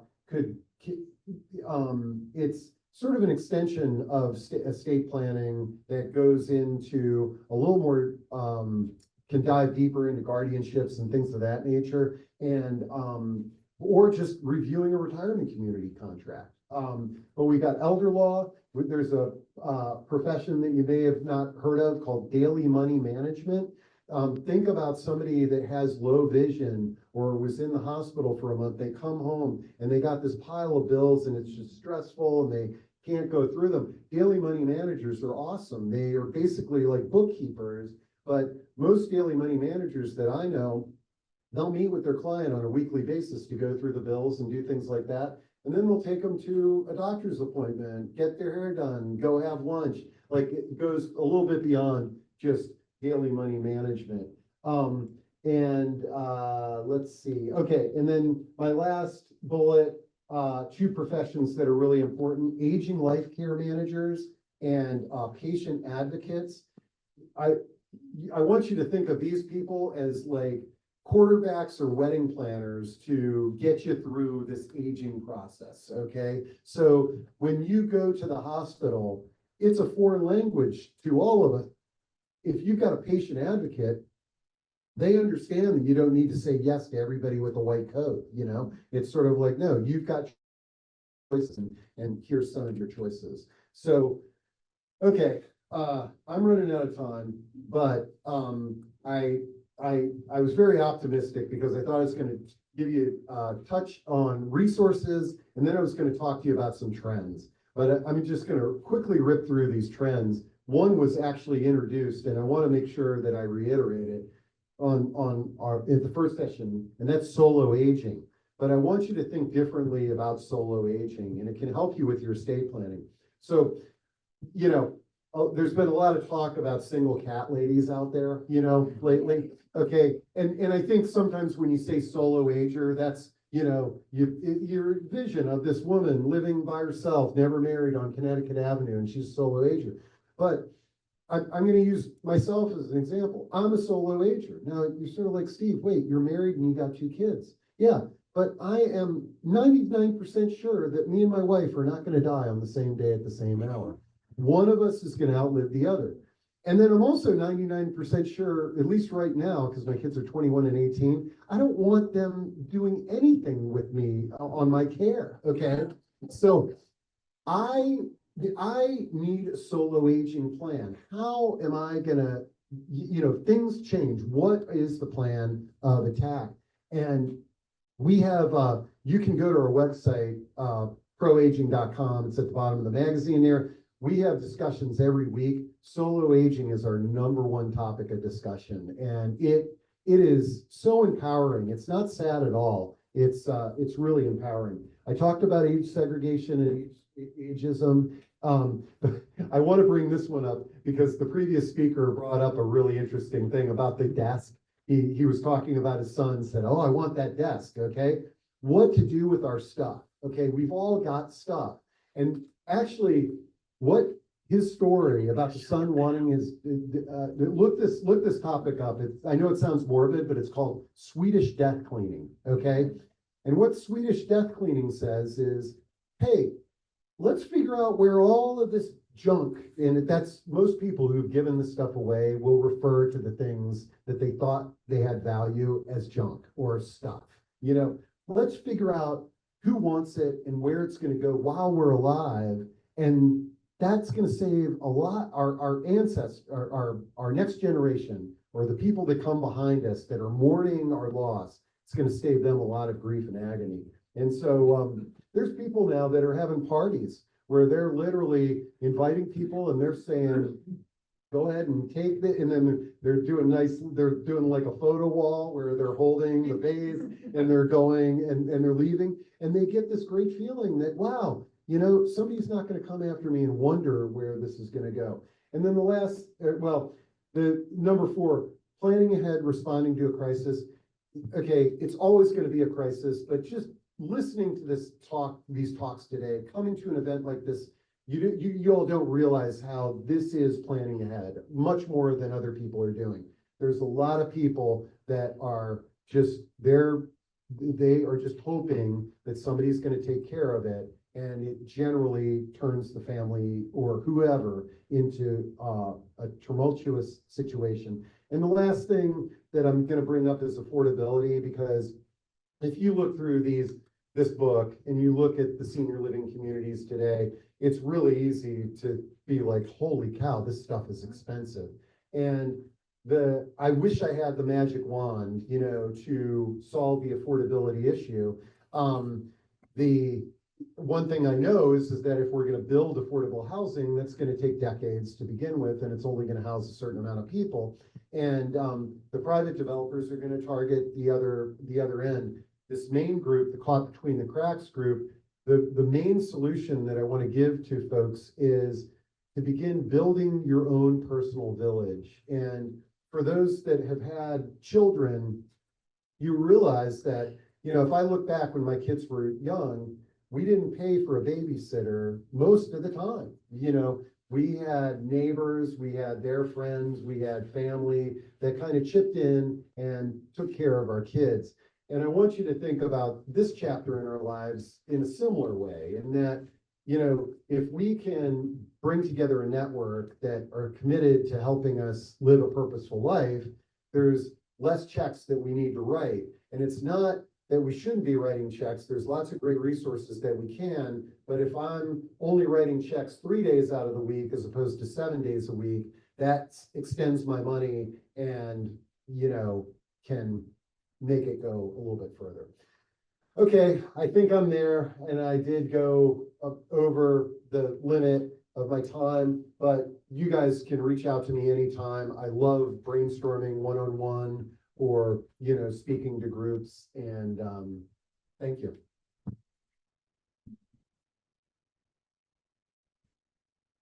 All right, so I will start with the questions we've received from our registrants. So someone asked, at what age/point should we be actively searching for assisted living options? What are considerations/criteria? And I've shared your source guidebook with the audience as well. Oh, great. Okay, well, I'm glad that question was asked, because there is no age and there is no point. Because as I'd said before, none of us have a crystal ball. And last week I had a gentleman who is in his 60s and moved to a life plan community. And for him, it was amazing, and he is actually having a great experience. And just so you know, if you want an idea of the average age in all of these places, whether it be a life plan or an assisted living, is about 85, okay? So if you're sort of geared towards, when you walk in the door and you're sort of like, oh my gosh, these people are 10 years older than me, and that's an issue, that's going to be, it's going to be a little bit difficult to swallow. Now, this gentleman who's in his 60s, he loves it. He finds his neighbors so interesting, and he is a self-defined solo ager, and he realized that he didn't have anybody that was going to take care of him, and now he's got this new family, and that's how he kind of resolves it. Everybody's a little bit different. The tough thing with assisted living is that in general, we don't move into assisted living unless we need help with one or two activities of daily living. And so what I tell folks that say, I'm open to assisted living when the time is right, I tell them, I know it's going to be hard, but I want you to go look at 2 or 3 assisted livings in your community right now and pick the one that would be okay for you when you check the box, cognitive, you don't drive, or you have a mobility issue, and introduce yourself to the folks. And if you can, put $500 down, just that someday I might move in here. And now you got your bases covered a little bit. All right, next question we have from virtual, and then we'll hit any in-person questions. So someone asked, I'm running into roadblocks because the area where she will retire is rural. The offices on aging and other programs are only for those over 65. And she said, so for those of us dealing with disabilities and needing additional care well before age 65, where can she turn? And then any suggestions when every resource we could find for assistance/care will only help those over 65? Yeah, I've heard this quite a bit. And I don't have a magic wand. I only have ideas. But like one of the main things that I would lean into there is look at every defined disability that you have. Okay, so it could be arthritis. It could be maybe if you wear glasses, the Prevention for Blindness Society. Like make a list of every possible disability that you could qualify for, and then try to find the associations associated with that and let them know the challenges that you're facing. Because quite frankly, I mean, one of the things that we need to do is to advocate just as well for older adults as for people with disabilities. And a lot of times the people advocating for people with disabilities are parents of children with disabilities, and we know when you're a parent, how hard you're advocating. And when we're an older adult or we're an adult with a disability, it can be difficult. The other thing that I would add that's tough is rural environments are, the resources can be limiting and they can be very car dependent, and that can present a whole bunch of challenges too. So sorry, man, I think I just basically just reiterated everything that she said. Anyways, but feel free to call me and we can brainstorm. Any questions here in the audience? But I know I don't want to eat into anybody else's time, so, okay. Oh, yeah. It's probably an unanswerable question, but the timing of moving into a place, you heard good things about it. It's got a great write-up in your book. Management changes and then it goes down the tubes. How do you balance that? Yeah, so and so the question is, so here's one thing that I tell folks is, when you're looking at senior living communities, recognize there's a couple of different things. When you're looking at senior living communities, there's a few different people that you want to see when you go in and you go to these places. The first and the most important is not the marketing person that's giving you that tour, it's the other residents. So meet as many of the other residents as you possibly can.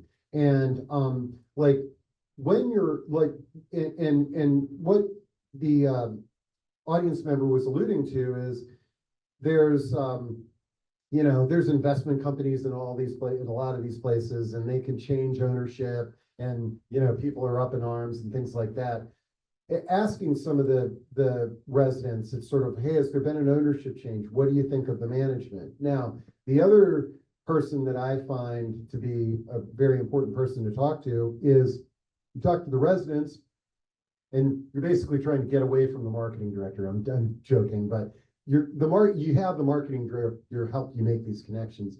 And you say to the marketing director, I want to meet the executive director, the person that's at the top of the food chain there.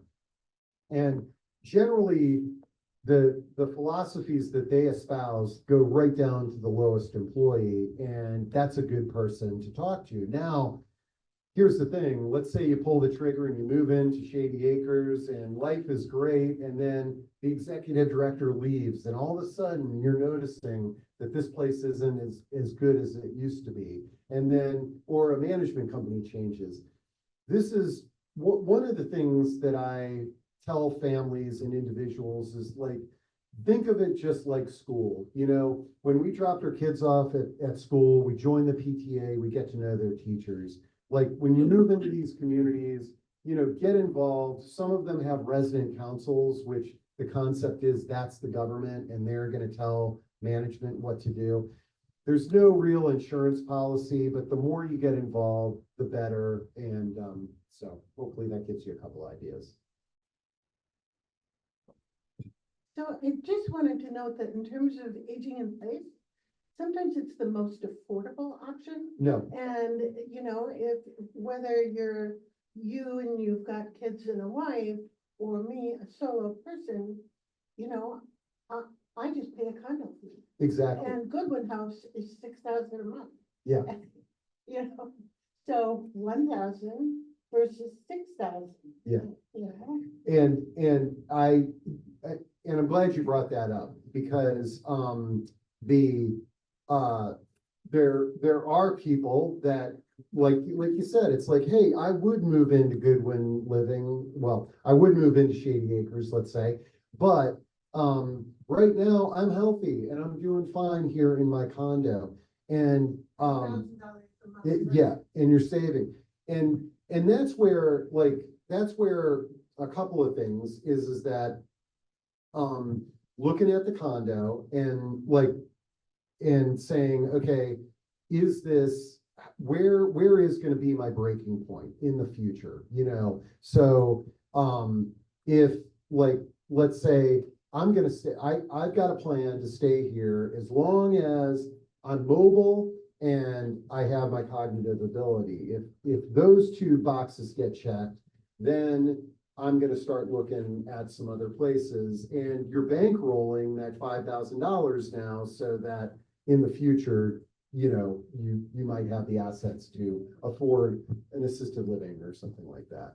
But yeah, and unfortunately, there's a lot of people out there that can't afford the Shady Acres of the world, and it's an aging in place solution with a bunch of support services and creativity.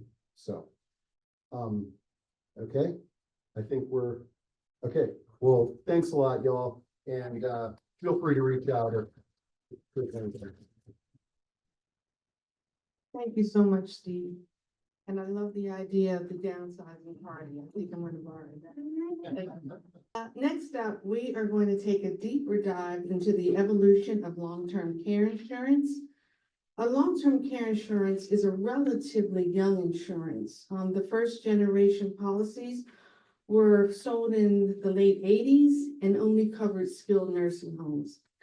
I think it's fair to say that the evolution of long-term care insurance has been a bit bumpy. Insurers underestimated how much they would pay in claims and overestimated how much they would earn in investments. The result, financial troubles. The solution, substantially raised premiums on existing customers, as recently seen with the federal long-term care plan. The good news is many long-term care carriers in the last 2 decades have listened to consumers, and they've redesigned their benefits to provide more robust coverage to meet caregiving needs such as for home care, assisted living, and adult daycare. I am delighted to introduce our speakers from Long-Term Care Consultants, Inc. in Richmond, Virginia, to walk us through some of these options. Our scheduled speaker and founder of Long-Term Care Consultants, Inc., Linda Carruthers, was unfortunately unable to join us this afternoon due to a family emergency. However, she was kind enough to send her colleagues and long-term care experts, Donald Vaught, long-term care advisor, and Duri Abel Ottolini, resource and funding specialist. Please welcome Donald and Duri, and we'd love to know a little bit more about you. Thank you.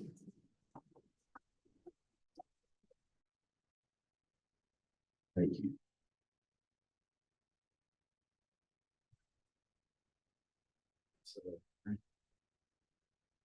Adrian, Kyle, and Brandon and others, thank you for inviting us. Glad to be here. Steve could not have set this conversation up any better for affordability and how to pay for it and so forth. But I have to go back to one of the comments about what do you do with all my stuff? I'm a financial advisor. I work with people trying to plan for retirement, death of a spouse, and everyone wants to know, what am I going to do with my stuff? My children don't want it. I'm going, they don't have the memories that you have with that. That doesn't mean anything to them, you know, kind of thing. And I'm one who has my grandmother's sewing machine that was made in, she got in 1960. That doesn't mean a thing to my son, you know? He doesn't care about that. Dad will be glad to get rid of that stuff. So I thought those were yard sales. I thought that's what they were for, or goodwill. So anyway, thank you for having us. Just a quick introduction. I've been working with long-term care since about the time that started in 1990. I'm a financial advisor, so I work with a larger puzzle, if you would, but to me, long-term care is a piece of that. Dory is working with people and trying to find homes, places for them, depending on what their needs are. So it's a great combination. Linda started this 25 years ago, Long-Term Care Inc., and we are part of her resources. So I like Dory's title. She is the I had it right here. What is your title, Dory? Care funding and research. Thank you, senior care funding. When you think about long-term care insurance, we have all kinds of images. What is long-term care? What is it being paid? What's paying for it? And how expensive is it? Well, Adrian, you introduced it extremely well about the evolution and how it's changed over time. But I think one of the things Linda uses, or long-term care consultant uses, is a bridge over troubled water, because it can make such a difference. And as an advisor, I see this all the time of people trying to plan. I've got a long-term care need coming up. Someone said, when do you buy long-term care? When do you go to assisted living? If you wait until you need it, it may be too late. Sort of like homeowners insurance. If you buy it when the house is on fire, you're a little late. So if you're ready to go into a facility, it might be a little late. So you want to plan ahead. Steve's comments about planning ahead are so right on spot. And this can be a missing piece of the puzzle. Do you know of anyone that's needed help with a long-term care? It's in a long-term care facility that needs help cognitively. I'm going to tell you a story in just a minute about a good friend of mine. But first, I'd like to talk to you a little bit about what is long-term care. And I think Maddie gave me the clicker, which might be dangerous. Let's see if I can do this. Wrong way. Okay. All right. Yay. How am I doing, Maddie? Okay, good. All right. What is long-term care? Long-term care is assistant with activities of daily living and cognitive impairment. So to qualify, you need help with 2 of these 6, bathing personal hygiene assistance, toileting, using the commode, continence, control of bladder or bowel, dressing, including prosthetics, transferring, mobility, eating, including preparation of food. So you need help with 2 of those 6, and you can qualify for long-term care. So it's important to think about, well, do I qualify? Or does my loved one qualify? And they can need help because they may not need help with feeding because you're feeding them, and so you've got to think about that definition. The other one is supervision of cognitive impairment. That is growing, as Steve said, more and more. We're seeing that come into play. So those are things that will qualify you for long-term care insurance. Long-term care is also companion and personal needs care. Long-term care is personal care. I'd like for you to pay attention to this one. Long-term care is not a place. Again, as Steve said, it used to be, or I think Adrian said, back in the 80s, it was more for skilled care, nursing home. Okay, this would pay for my nursing. No one I've yet to meet wants to go to a nursing home. Oh no, Mom, as he said, Mom, I promised Mom I'd never do that. But it's not a place. It is an event. Like many things in our lives, long-term care insurance will pay wherever you live. Can you give your spouse or family some relief? And that becomes important. Tell you a quick story. My friend, his name is John. John is 78. About 76, he went in for some shoulder surgery, and he came out with beginnings of dementia, brought on by the anesthetics is what they think. And so John and I played golf for about 20 years.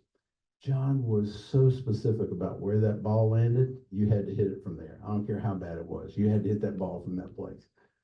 As dementia has come on, he's gotten a lot looser about it. Oh yeah, just throw one down, that's fine. Hit it anywhere you want to. I like playing with John more now than I used to. But the other thing is, he has now started to drive up onto the green or onto the tee box. And the club where he belongs is saying, no, can't do that. And they've actually restricted him. He can't drive a golf cart anymore. So what a change that's happened over this short period of time. But John is also a client of mine, and his wife and I just talked last week, and she said, I need someone to help me find a place because I know that it's coming. He's still driving to the golf course, which I was telling Kyle scares me to death. I've seen him drive a golf cart. And this is coming. This time is coming. And his wife is planning ahead. And it's getting too much for her to handle. So you may think about that and what folks are going to go through. So the planning you can do with this can help.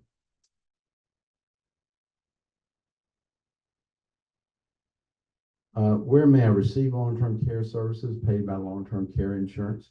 Your home. So it's not just for skilled care or nursing home. You can be at home. And that's the majority of where people want to be. Assisted living community, adult daycare, and nursing home. Above all, as you can see, the may be paid for by a long-term care insurance policy. And the earlier you get it, the cheaper it is and the better. So I don't care whether you're 40, 50, 60, 70. Go ahead and apply. It doesn't cost you anything, but look into it, because how much does basic care cost? When you look at this, home health care is about $75,000 a year to have someone in your home. If you go to assisted living, it's about $64,200. Nursing home is $116,983. Gets to be expensive. So you've got to think about your loved one or you. How much money do I have? How long can I make that last? And long-term care, I look at it as an advisor as something that can protect some of your assets and help you live at home longer with that, rather than having to use all of your assets. A client of mine 2 years ago, her husband, she needed to go in and have some surgery. Her husband had aphasia, dementia, and so she needed to put him in a facility. So we looked for memory care because he had a loss of memory, and it was about $8,900. But the first one went to was 11,000 a month. Doesn't take much to go through that money. And so the cost of care is determined by the care that's required. And where does that money come from? What does not pay for is Medicare does not pay for long-term care. A lot of people do. It pays for maybe the first 100 days. Medicare supplement does not pay for long-term care. Health insurance does not pay for long-term care. And what does pay for long-term care? Personal assets. So again, if you've got to go through your assets, rather than using long-term care, you might go through faster. Retirement accounts, Medicaid, long-term care insurance. So do you have access to all of these, or just some of these, or none? Do you want to look at that? Many people look or ask, what do I have to do to qualify for Medicaid? Medicaid should be your last resort. Medicaid is where they're going to say this facility only has 3 beds for you. And so you really need to be thinking about that. I have clients who come in and say, well, if I can put my house in my son's name, then I won't, that won't come against me and I can get on Medicaid faster. Medicaid is not the goal. That's not where you want to be. And there's a 5-year requirement anyway that you have to transfer that. So advanced Medicare planning is Medicaid is designed to respond to a catastrophic health incident. Long-term care insurance is designed to prevent a catastrophic health incident. 2 strategies that are opposite, if you would. And then how should you pay for long-term care? Again, your personal assets. Medicaid could pay for that, but again, you have to give up roughly about $2,000. You have to spend down your assets to about $2,000 before you can file for Medicaid. Long-term care insurance policy is certainly one. What is the most tax efficient way for your specific circumstances to pay for long-term care? And we will help you determine the best options for you to look at for you and your loved ones. When will I need long-term care insurance? Like I said, when the house is on fire, it's too late to buy homeowners insurance. Same here. It has nothing to do with age. I want you to think about someone you may know that has been in a car accident, paralyzed, been in a skiing accident. We've seen those. Any adult, anytime, for any reason, can need long-term care as a result of an auto accident, work-related injury, sports injury, recreational injury, diagnosis, or age-related episode. However, the probability of needing care to keep us safe increases as we age. Not sure it's right on the delivery table. I like Steve's thought of aging. I feel younger already. Long-term care insurance policy basic components. There are 4 basic components. You want to look at the benefit period. Often there is a period of time for 1, 3, 5 years. Long-term, to Adrian's point, long-term care companies, insurance companies used to offer lifetime. Most have decreased that to about 6 years as the max. There are some out there where you can still get unlimited or a lifetime. Maximum monthly benefit, inflation options.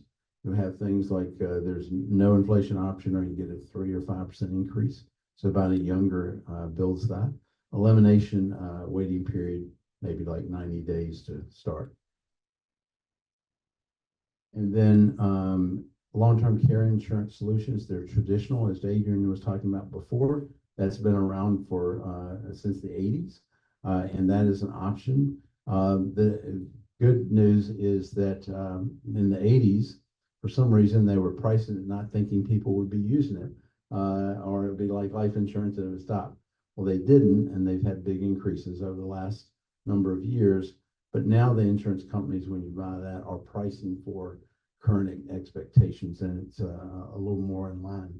And hybrid long-term care insurance uses life insurance along with long-term care. So again, we'd look at what's the most tax beneficial for you. The last one, long-term care solution funding options, is for traditional. This is from personal income, health savings accounts, or business account. Some of you may still be working, and if you do, you may have a health savings plan. This can be used to pay for long-term care premiums, which is a relatively new part of the evolution. Long-term care solutions. Funding option is for hybrid. This is existing permanent life insurance with cash values. You can do a 1035 exchange, so it doesn't impact you as much on taxes. And then cost of policy depends on the age, gender, health, marital and domestic partner status. And then pension protected, how are we permitted to exchange existing permanent life insurance policies? Just know that you can do a 1035, and if you take money out to buy a long-term care policy, there may not be any taxes on that under this act. Trying to hurry up and catch up, Adrian. All right, what is the Pension Protection Act? It's been added to and expanded beyond the 1035 exchange in 2006 to allow for annuities. You may have annuities that could be exchanged and used. Okay? And again, talking about the IRS code that would allow that. All right. Why do all adults need a long-term care plan? Let me say that if you don't have long-term care insurance, you can't think you don't have a plan. Everybody has a plan, whether you plan for it or not. And avoid what we see with clients is they want to avoid being a challenge to loved ones, protect retirement income and assets, avoid quality care, assure quality care, age in place safely, leverage money to protect lifestyle and maintain independence. So a client of mine several years ago, a couple, they were 84 at the time, and I was just starting to work with them, and they said, Don, can we afford, how long will our money last? So I did some projections based on their current expenses, and I said, well, I think you'll be good till 95, unless you have a long-term care situation, and that could torpedo your portfolio. And they said, well, good, we have long-term care insurance. So I have seen that couple, and he has passed away, and she's moved from cottage independent living to apartment independent living to assisted living. And she's not even had to get into that long-term care yet, but she's 94, so I'm afraid my predictions are getting close here. So I don't have any crystal ball. All right, key benefits of long-term care insurance: it'll pay for personal extended care, provides care options, is a financial planning tool, leverages your money, provides support resources, and allows for someone to manage care. And all those ran through those really quick, but if you think about your individual situation that you may have or know someone, you'll see where those come into play. Long-term care insurance benefits are tax-free, and liquidating assets typically incurs tax consequence. So you need to think about that as you are paying for your long-term care and you have to liquidate assets. That can have some tax impact where long-term care insurance may not. And frequently asked questions: what age should I consider long-term care insurance? It is anyone 18 years or older can start looking at that. We have had cases where people again have had car accidents or skiing accidents come to mind, and paralyzed, and they needed it in their 40s. What does long-term care pay for, and how much does it pay for? It pays for home care, assisted living, community, memory care, all types of care that health insurance or Medicare will not pay for. Okay? And then when a policyholder is ready to file a claim for benefits, who determines if policyholder qualifies for benefits? Again, it's that you need help with 2 of those 6 activities of daily living. Okay? And then what if I don't choose to own this type of coverage? That's your choice. And you'd have to pay for care completely out of pocket until you hit the state poverty floor, and then Medicaid would pick up the cost of the care. If Medicaid picks up the cost, Medicaid currently pays nursing home of their choice only. So they would not pay for assisted living. and those other levels of care. If you had to begin paying a minimum of $6,000 per month for care for an undetermined period, what is the most tax efficient way for your specific circumstances to pay for care? So again, 6,000 is sort of the average. So if you had to come up with 6,000, that almost hit your numbers earlier, didn't it? 6,000 versus 1,000. Yeah. Yeah. Yes. So if you had to pay $6,000 a month, where would that come from, and how long would that last? Could you maintain your lifestyle? I want to encourage you, sort of based on what Steve was saying as well, set a deadline. I don't know about you, but I live off my calendar and it's all deadlines. I got to have this ready by this time and so forth. Set a deadline. I want to have this done by the end of the year. By the first of the year, I want to have sort of a plan in place and what I want to look at. Set yourself a deadline. Time is important. Because just a quick review, why is long-term care a problem all adults need to address? Because the price of long-term care policy far outweighs the emotional and physical cost of caring for an infirm adult. Long-term care insurance is still the best solution for long-term care expenses. Long-term care insurance is a tax-free benefit. So I encourage you to use that. And here's a resource for you that you can access through ASPA, but also the ltccinc.com /ASPA is a place that you can go and contact us. We'd be glad to help you. We've got a team of folks out there that can help with your questions. And with that, I will stop and try to get us back on schedule, Adrian. So any questions, Maddie? So someone asked, I'm assuming about long-term care insurance, will it cover expenses overseas or only in the US? It will only cover them here. Understood. Next question we have is, is there a possibility of having an affordable long-term insurance plan for an old senior survivor of a former deceased retiree? Maddie, did they say how old they were? They did not. No, they did not. Okay. So if I understand the question, it is that a long-term care insurance is sold not just to the members here, but others. So if they are a surviving spouse, yes, they can buy long-term care insurance. And then someone asked, how do I choose a retirement financial planner? Okay. Other than giving my name, no, I'm kidding. Right. No, I'm kidding. How could they find a retirement specialist, advisor, if you would? So I would certainly contact your friends and ask them who they use and how they feel about their services, because people can, advisors can take on their business and then they never see them again. So those types of things of level of service, trust are very important. So I would ask friends for referrals, references. Yes, Kyle? I was wondering if you could talk a little bit about the impact of the age at which you first purchase long-term care insurance. You know, if we're purchasing it at 40 versus trying to purchase it at 60. Mm-hmm. Good question, Kyle. So people, the younger you are, the cheaper it's going to be. And so you can even buy layers of it, if you would. So maybe a benefit would be $2,000 a month. You would go, well, that wouldn't go very far against my 6,000, but it's a supplement. It's 2,000 less you have to take out of your assets if you're that unlucky person that's in that car accident at 40. But then, assuming your health continues at 45, 50, you can buy more as you can afford it and layer it on.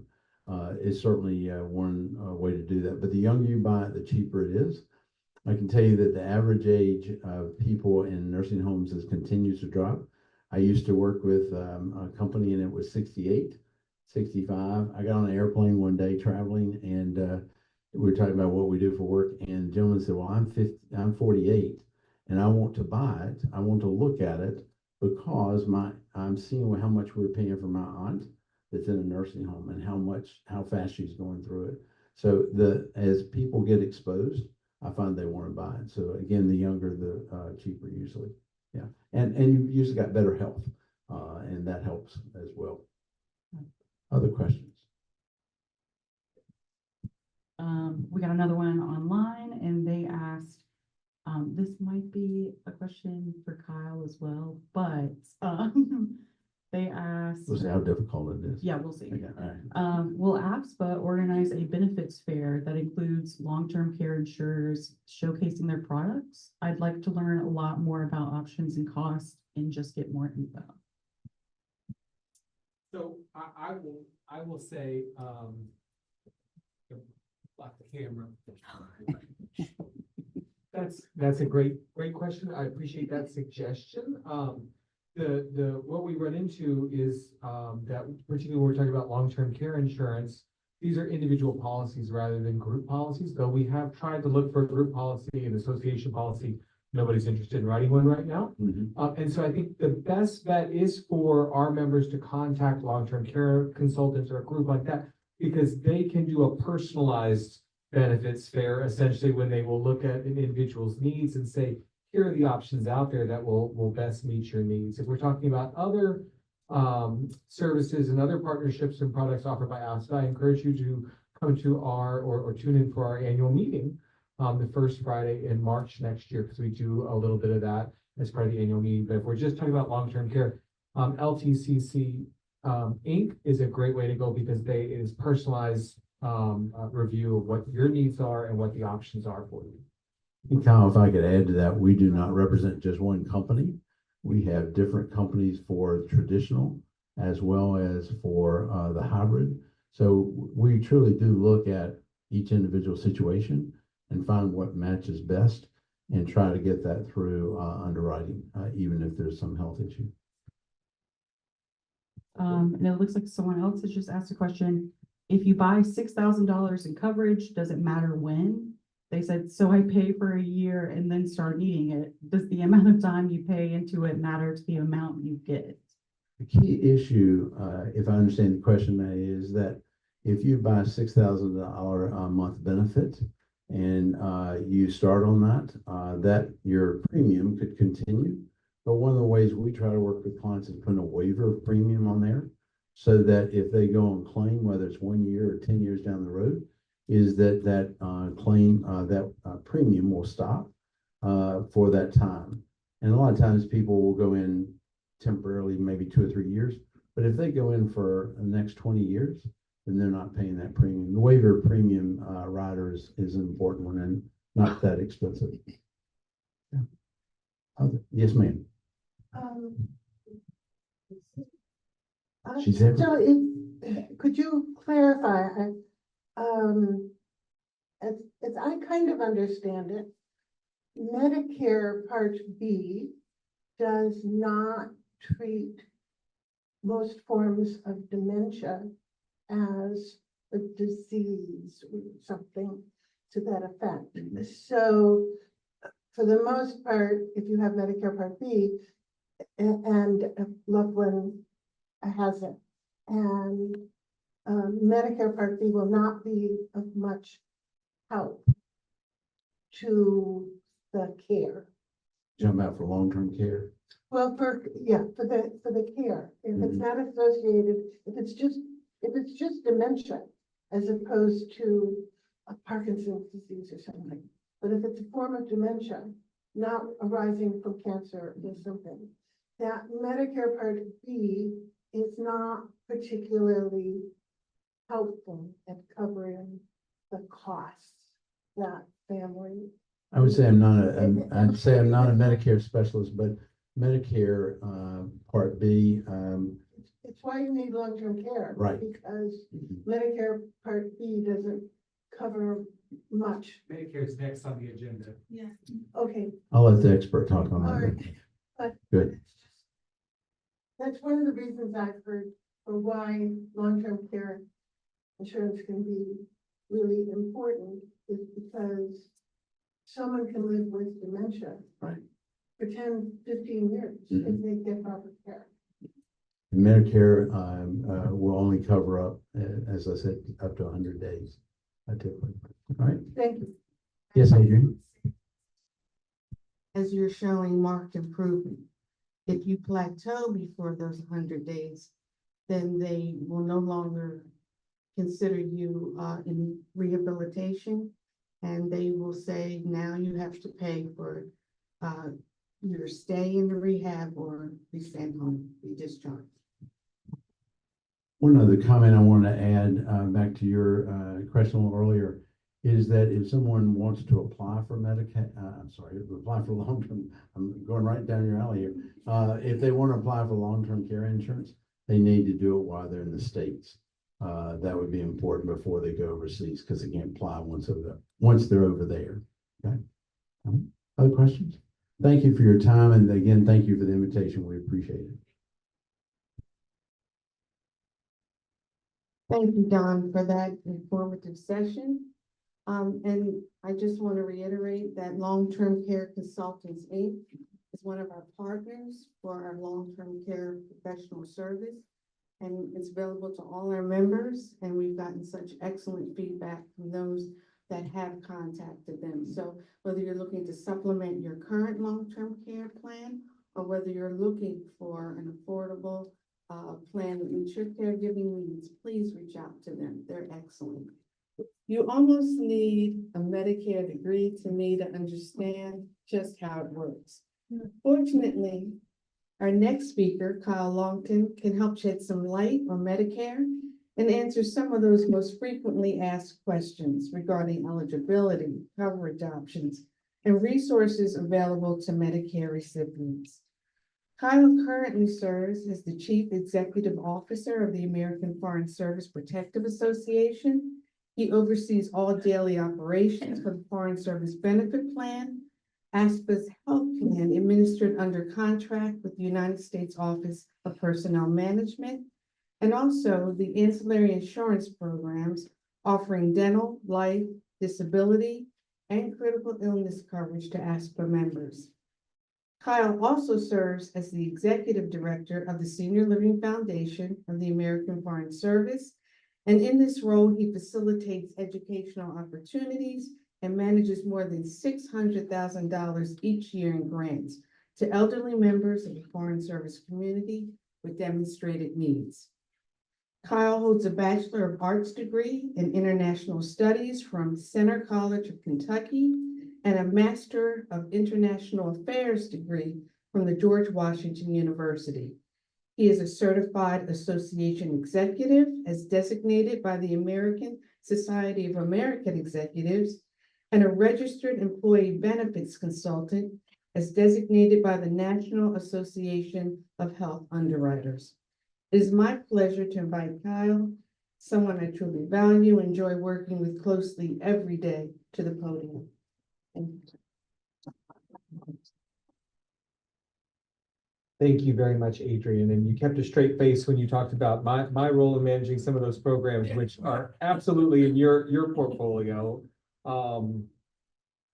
So I am going to talk about Medicare and the FEHB. I'm doing a very abbreviated presentation today.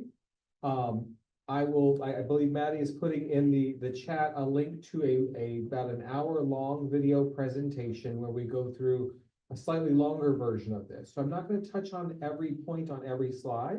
I want to make sure we have some time for questions. We've already received some questions. This is going to be general.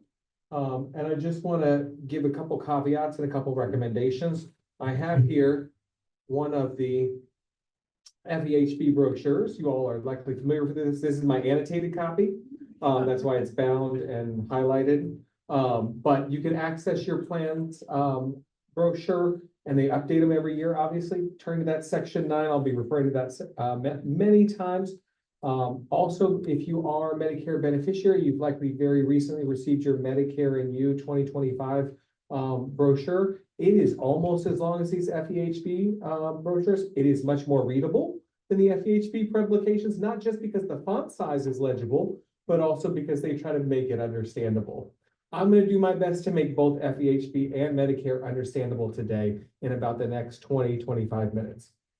I do want to stress that the information I'm sharing is particular to non-postal, and that's an important distinction starting in 2025, non-postal federal retirees. This isn't necessarily applied to people who have coverage in other ways, maybe through a pension plan or just out on the marketplace. Some of the basic information applies to everybody, but beyond that, in terms of how benefits coordinate, it's very specific to FEH, those who are eligible for FEHB coverage. So let's dive into the 4 parts of Medicare. First up, Medicare Part A. Part A and Part B are what are known as original Medicare. And Part A is essentially hospital insurance. There's some additional coverage in there, but we typically think of it as hospital insurance for when you are inpatient. Did I just drop something? Drop it, it's about to. That's fine. Nope, thank you. See, it's dinner and a show. You all thought you were just getting a big dry Medicare conversation. So for the most part, Medicare Part A is free. Most people, and I say that for the most part, because the population, the folks that I'm talking to, if you retired under the old system, you may not have paid into Medicare. And so if you want Medicare Part A, you may be paying a premium for it now. That likely is already underway. Part B is medical insurance. We think of this as everything but the inpatient hospitalization. We think of it as the professional services when we're in the hospital, going to see a doctor, having labs done, imaging, things like that. And this does have a cost. They have not released the 2025 premiums yet, but the standard premium for 2024 is $174.70. We'll talk about how it goes up from there based on your income in just a few slides. Part C plans are incredibly popular. These are Medicare Advantage plans. Medicare's open enrollment starts October 15th. So if you are of Medicare age, you're going to start getting a lot of mailings about this. You're going to start seeing TV commercials, hearing radio commercials, and so forth. We'll talk about those in just a minute. But Part C plans now, 54% of those who are Medicare beneficiaries are now enrolled in Medicare Advantage plans. That we thought we wouldn't see it cross the 50% mark until 2030, just 3 years ago when we were first looking at this. From the FEHB side, it happened a lot faster. So these are popular plans. They provide comprehensive coverage. You've got to pay your Part B premiums. So you have to be in Medicare A and B. And typically there's an additional premium as well. And there's also additional benefits beyond what's covered under original Medicare. You may have additional coverage for dental or vision, some add-on services, transportation, silver sneakers, gym memberships, things like that. And then finally, Part D is our youngest Medicare program. This is the prescription drug coverage. A lot of changes coming to this next year. I'm going to talk a bit about those. Some of it is still being figured out by Medicare because it's only September 24th. So more to come. I'm not going to, as I said, I'm not going to spend a lot of time on each of these slides. Those of you who are tuning in from home have access to the slides. Those of you who are here have access to me afterward. Happy to answer more questions. But I want to call out a few things on Medicare Part A. One, you have access to it premium free. You should enroll. Enroll in it as soon as you're eligible at age 65. But I also want to note that, again, this basically covers inpatient services, but it doesn't cover observation care. And I've run into this a lot with a family member in recent years where they had 6 visits to the hospital within about 6 months. 2 of them were inpatient. The other 4 looked exactly like the inpatient visits. Private room, meals delivered, doctors coming in at all hours, drugs delivered from the hospital pharmacy, but they were only for about 2 days. Those qualified as observation care. That is not covered by Part A. That is technically a Part B service. I'm not going to sound the horn again that Medicare doesn't cover long-term care or custodial care. We've heard a lot about that today. It is reemphasized here on the slide, but I'm going to keep moving. A lot of information on this slide about Part B, and we'll talk more about enrolling in Part B in a few slides, but it is voluntary. You don't have to enroll in Part B. And a lot of folks in the retired foreign service community don't, for various reasons. Sometimes they're living overseas and it doesn't make sense for them. but oftentimes they may be going on to a second career, or it may just be that their income pushes them into a higher income category, even in retirement. On the next slide, I'll show you exactly why that leads some people to decide not to enroll in Part B. I do want to note that if you don't enroll in Part B at your first opportunity, and if you don't later qualify for a special enrollment period, you can face a penalty. And the penalty is 10% additional premium for every 12-month period that you could have been enrolled in Medicare Part B and weren't. So I emphasize that because that penalty is in place for as long as you have Medicare Part B. So let's talk a little bit about what it looks like when you are in a higher income category. You can become subject to what's known as the income-related monthly adjustment amount. And here's what that looks like for 2024. It varies a little bit every year, but basically they go back and look at, yeah, that's the right reaction. And so as you get lower on the slide, your eyes get wider. $1, you're over one of those. What exactly? And $1. some simple life events can push you over the line in certain years. You decide to sell your home. You have to start taking, we were talking about this before, a minimum, a required minimum distribution from a retirement account. Those start adding to your income, or in a single year, selling a house or selling a second home or something like that, inheriting and then selling assets. I'll leave that to the estate attorneys, but all of that can push you over or into a different income category, even for just 1 year. There are appeals processes and so forth. You can see the link there at the bottom of the slide to find out more about those. But I want to emphasize that the rates that you see in that far right column are per person per month. Medicare does not offer family coverage or self plus one. This is an individual policy. You see that it can very quickly start pushing your costs higher. We'll talk a little bit about balancing maybe these higher costs with the additional coverage that you're getting in just a few slides.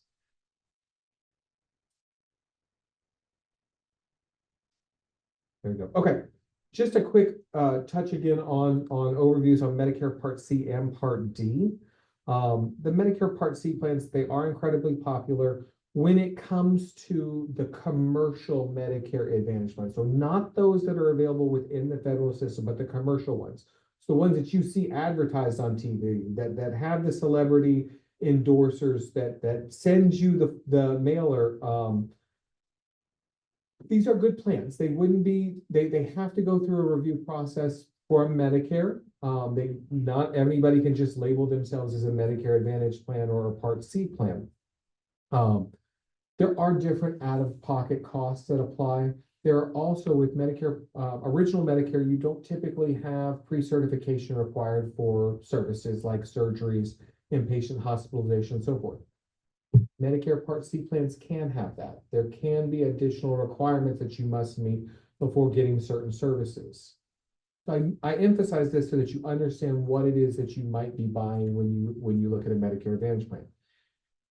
If you decide to enroll in a Medicare Advantage plan outside of the federal program, that does provide you with an opportunity to suspend your FEHB coverage. So you just have the Medicare Advantage, but I want to stress suspend. There's a specific process for that, so that in the future, if you change your mind, you can come back to the FEHB. You don't want to terminate and lose your coverage. The other thing is, if you get a commercial Medicare Advantage plan and you give your FEHB plan won't waive their deductibles, their coinsurance, or anything like that for care outside of the Medicare Advantage service area.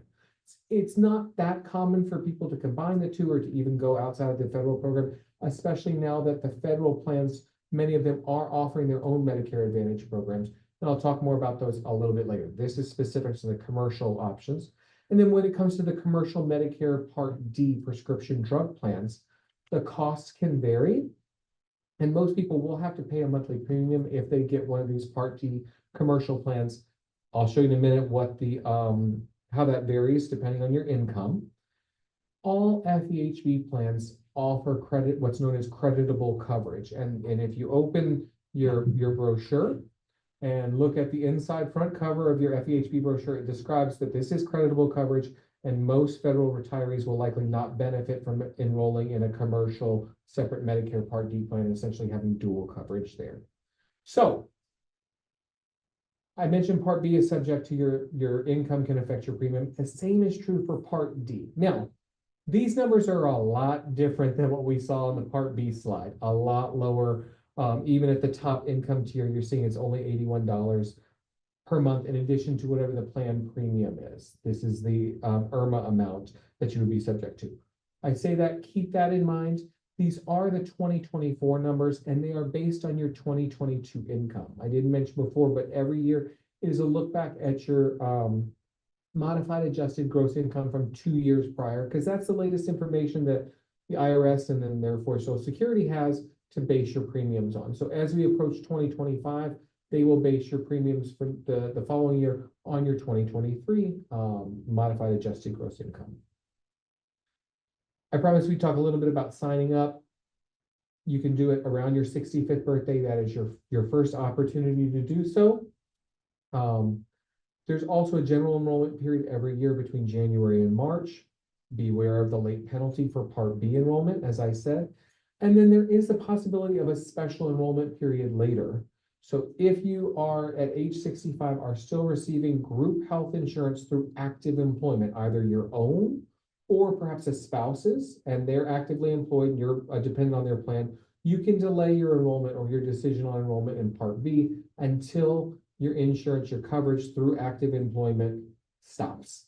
So at retirement or whatever other reason you may lose that group health insurance through active employment, there's a form, the CMS L564, that has to be filled out. You should do that before that coverage stops, get that in place, submit that to Medicare to be eligible for an 8-month special enrollment period where you can enroll in Part B without a penalty. And please, please, please let your plan know, let your FEHB plan know when you enroll in Medicare. They have some behind the scenes activities they can do to get that information, get your Medicare beneficiary number, but it's best just give them a call, let them know, hey, I've got Part A, not Part B, or I am going to enroll in Part B now, whatever it is, so they can coordinate benefits and you get the maximum benefit from whatever coverage you have. I'm going to just put a few statistics up on the screen in terms of out-of-pocket costs for Medicare Part A, and then in a moment on Part B. I mentioned this. Please take it as it is. We'll talk about how this coordinates with your FEHB plans in just a couple minutes. But I do want to stress again, because I think this is relevant whether you already have Medicare or if you're at an age where you may be considering Medicare, to talk about the types of providers in Medicare. So there are three main types of providers, three different types of providers in Medicare. There are those who accept assignment. These are known as participating providers. And these, they agree to be paid by Medicare, and they will also accept the amount that Medicare sets for their services. They're not going to reduce that. They're not going to charge more. They say Medicare says this is a $100 service. That's all the doctor is going to bill. And in this case, an FEHB plan will cover the cost sharing amount.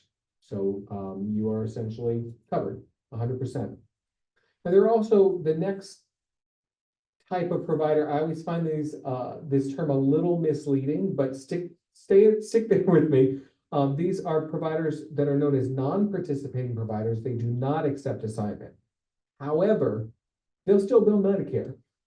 They can just, I know, they're still working with Medicare. They can charge more than the Medicare approved amount, usually up to what's known as the Medicare limiting charge, which typically is about 15% more than the Medicare approved amount. I promise this actually may get simpler when I show you numbers in a minute. Not always the case, but I think this will help. And FEHB plans will cover the regular cost sharing, typically that 20% co-insurance.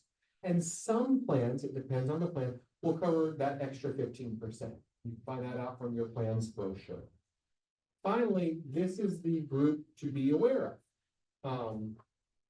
And particularly if you're in your Part B, the opt-out providers. And so, did I lose my? You can't, I won't slow me down if I. One moment for those at home. Thank you. Okay, I think yes, we're back. And the opt-out providers, or they're sometimes known as private contract providers, they will ask you to sign a private contract. They cannot do this in an emergency situation. But essentially it says they won't bill Medicare and you can't bill Medicare. That includes original Medicare, a Medicare Advantage, a Medigap plan. You are going to be responsible for those charges. Your FEHB plan in this instance will pay the same portion they would have if Medicare had been billed and had paid their portion, which is to say 20% of the Medicare approved amount. This is a federal regulation.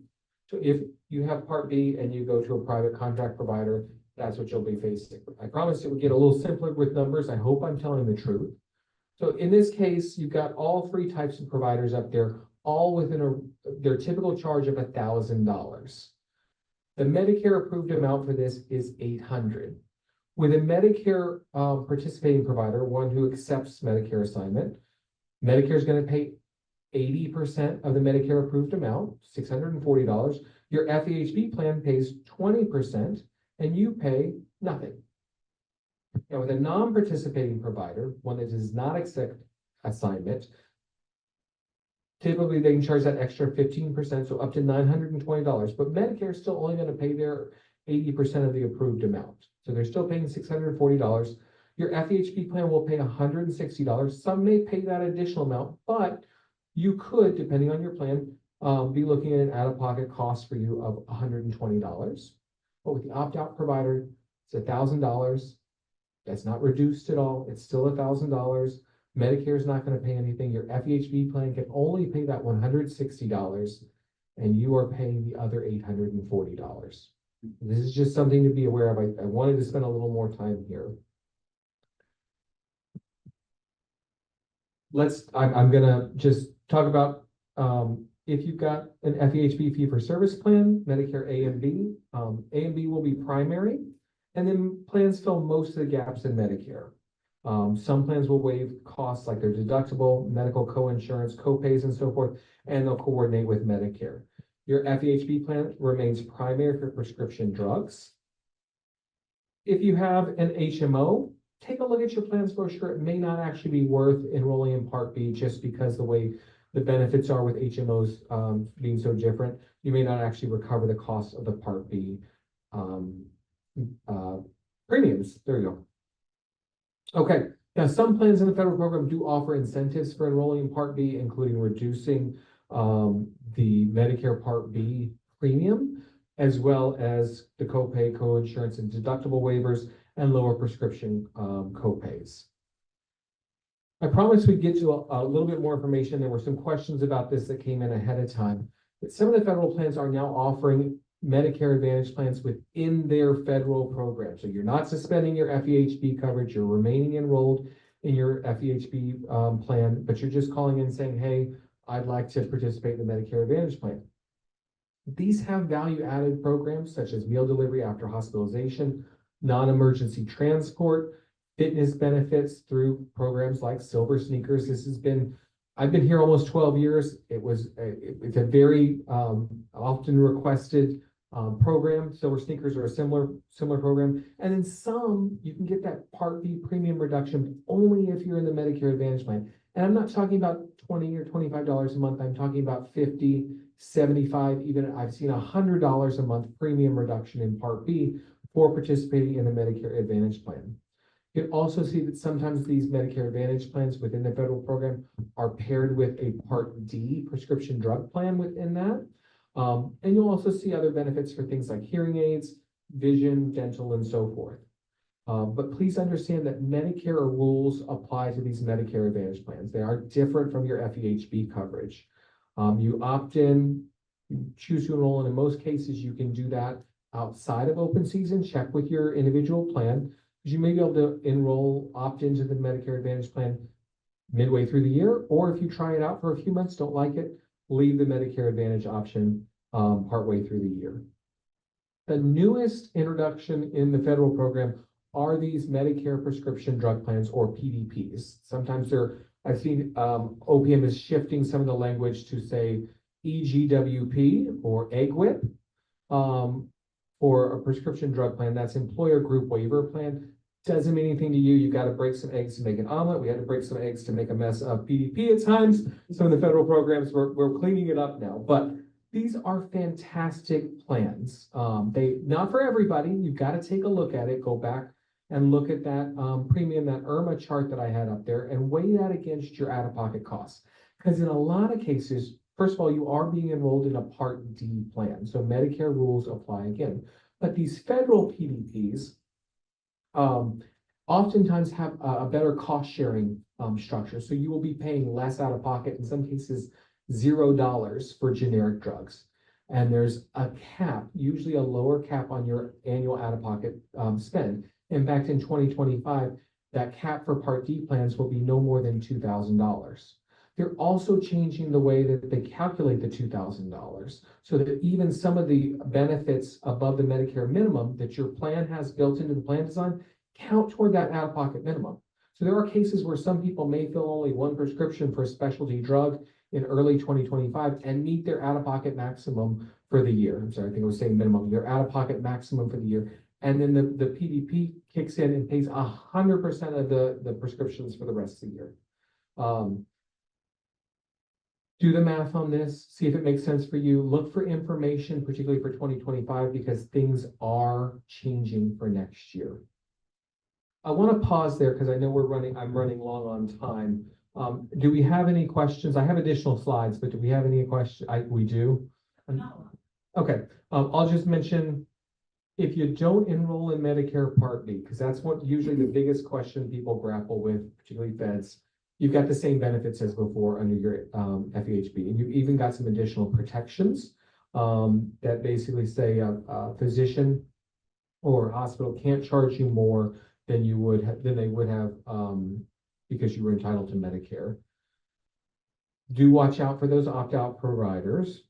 And then as you're asking these questions, think about, one, are you going to spend a lot of time outside the US, and are you going to get a lot of your medical care outside the US? Because if so, Medicare doesn't cover you outside the US, neither does Medicaid for that matter, but Medicare doesn't provide coverage outside the US. So are you going to be paying into a program that isn't going to provide you any benefits?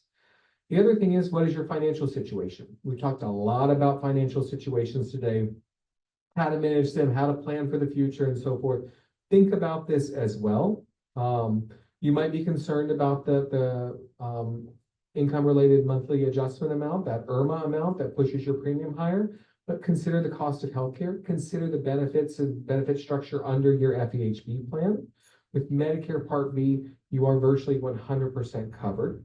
And if at some point in the future you think you might want to consider one of these Medicare Advantage plans that are so popular, you've got to have Part B, and you want to avoid paying that penalty for a late enrollment.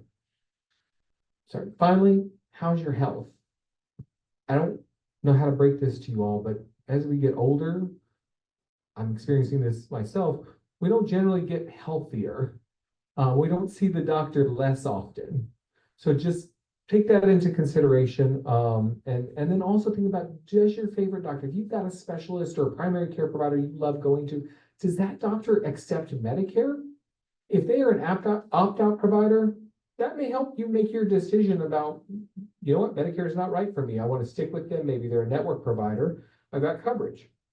But if they accept Medicare, it may be better coverage as you need to see that doctor more often. And finally, think about your tolerance for paperwork. Typically, there is what's known as electronic crossover. So if Medicare Part B covers a claim, they'll send it right onto your FEHB plan. We got a lot of resources for you. All right. Both in our website and government websites, a lot of that's up there. I do want to point people once again to the videos and the podcasts that we offer from AFSPA. We've done a Medicare series. We're going to be updating some of that during open season. But you can get this much fuller presentation on our YouTube page, more information. And most FEHB plans have a Medicare and FEHB, whatever that plan is, booklet that you can request from the plan or find online. So I'll pause there, and I believe we have some questions online. I can restate it. So we're going to online questions. First we have, a question asking, what kind of providers or locations tend to be opt-out? That's a great question. The number one type of opt-out provider, believe it or not, pediatricians. That's a joke. It's, think about the population we're dealing with. Okay, all right. Gotta keep it fresh at this late in the day. No, but actually pediatricians are the number one. They're typically not even considered there. After that, you do see, psychiatrists, psychologists, mental health professionals being one of the top opt-out providers. And far and above really any other provider type. When you talk about areas where providers opt out, and I should say, even with psychiatrists and other mental health providers, we're still talking about a fairly low percentage who opt out, around 11%. Now that sounds high. We're talking about it all across the country. When we're talking about where are these opt-out providers located, it can be anywhere. Major metropolitan areas may see a higher rate of opt-out providers because you may find people there who are more willing to pay. But you can see this in areas where there's a large retiree population, like even in Florida, you do find opt-out providers there. So it can be anywhere. That's important. That's why it's important to ask your provider's office how they work with Medicare. Do they participate, non-participating, or opt-out? Next question is, where can we find our FEHB flyers? Sure. So you can contact your plan. You can go to the plan's website. You can call them. You may be able to find this. They may have a dedicated page about Medicare on their website. Some of the larger carriers do. I know that ASPA has that as well. You can also find detailed information in the Every Plan's brochure, section 9. And that gives you a payer chart and some information about if this, then this group pays first and so forth. Very informative, accurate, very helpful, but I would check the plan website or contact your plan directly. All right, next question is, Medicare Advantage seems too good to be true. What is the catch? Why are the companies pushing it? So I'm going to answer that about the federal Medicare Advantage plan. So those within your FEHB plan will be options. So what's the catch? The catch is that they are not, they are offered under your FEHB plan, but they are managed by Medicare. They go through a Medicare approval process, so they have to meet those standards. But I'll use the plan that we offer as an example. If somebody in the FSBP Aetna Medicare Advantage plan has an issue and they call me, I have no option to intervene. There is a specific process to go through if they have questions and appeals and so forth. The customer service is handled typically by a different team than your standard FEHB plan. The other thing is that same thing with the commercial Medicare Advantage plans. I mentioned that original Medicare, you don't have pre-certification for certain things. Medicare Advantage, you do. And that is the case with the federal Medicare Advantage plans as well. You will see that come back into play with pre-certification for imaging, for surgery, even outpatient treatments, as well as inpatient. So that could be what you're looking at. Additionally, with the federal plans, check and see how they work. Is it a national network? Can you still go to any provider who accepts Medicare, or do you have to go to a specific network?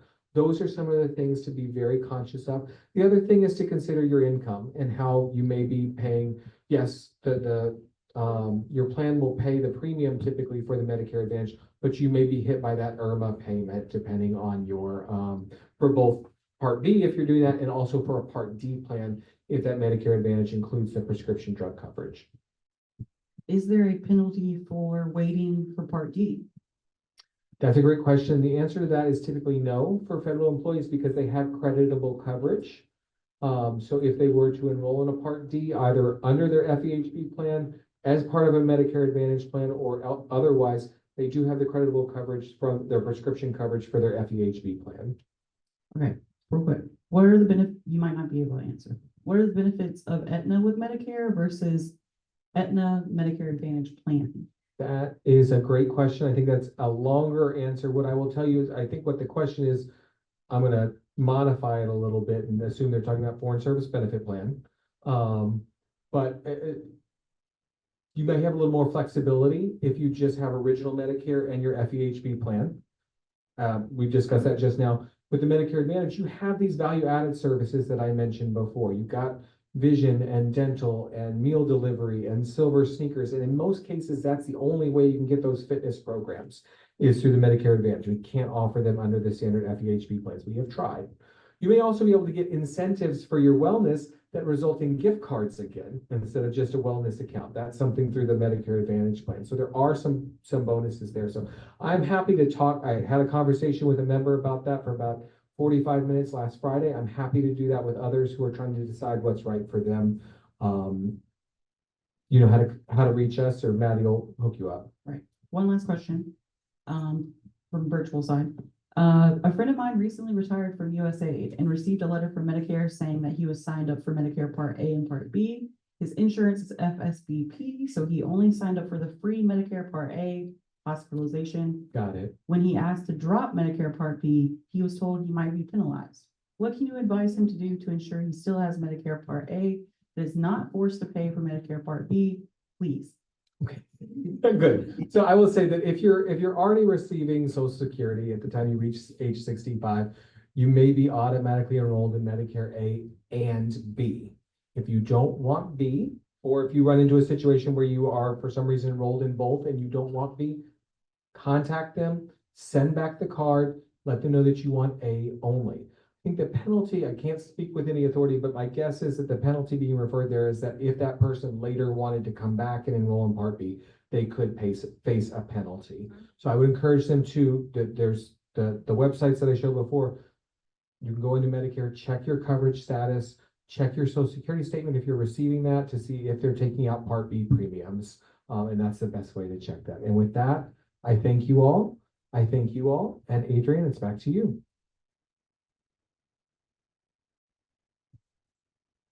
Thank you for that great presentation, Kyle. And I think we all have a better understanding of the Medicare plans and most importantly, of the Medicare premium costs. So thank you. So for our final session, we're going to hear from the Office of Retirement. The foundation works closely with the Office of Retirement, and we work and intersect in many ways and on many occasions. We are fortunate to call them partners. Today, we are very happy to have and always look forward to hearing from the Director of the Office of Retirement, Edward Capers Jr. Edward has served in the role of Director since July 2021. Previously, he served as the Deputy Director beginning in June 2010. In 2019, he received a Certificate for Heroism from Diplomatic Security. His professional experience includes service in the Defense Civilian Personnel Management Service and with the Administrative Office of the U.S. Courts and the Supreme Court of the United States. He previously served in the United States Marine Corps from August 1981 until an honorable discharge in September 1989. For his courageous action while serving his country, he received the Lieutenant General Certificate for Heroism and special recognition from the Stafford, Virginia County Board of Supervisors for his efforts to save both lives and property.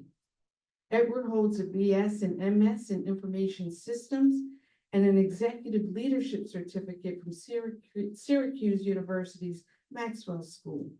Today, he will provide an overview of the resources available to you through the Office of Retirement and offer clarification on your questions about retirement. Please welcome Edward Capers. Thank you. I thank the Senior Living Foundation, management and staff for the invitation to be here. I consider it an honor. And we do have a partnership. It is a true partnership. We work together closely to help our students. And I was going to give a quick overview of Office of Retirement. We process approximately between 800 and 900 cases per year, of which 60% is foreign service. For the civil service, they go to OPM, but for the foreign service, you belong to us. And we love you. To those virtually, I want you to know that we are there to serve you for your dedicated service to your country. Those in person, the same. We thank you for your service. You know, those in uniform and those Department of State serve with distinction. Doesn't matter the position you serve, remember, you contribute to the success of the organization, regardless of position and title. Everybody contributes, and I try to emphasize that. You know, no one person makes a ship move, it takes a crew. One person makes the airplane move, it takes a crew. The same thing with your service to your country. You contributed, I'm going to thank you for that. Now, officer retirement, we are there to serve you. We help our nudents because they have different life things that happen during their lifetime. It can be a marriage, childbirth, death.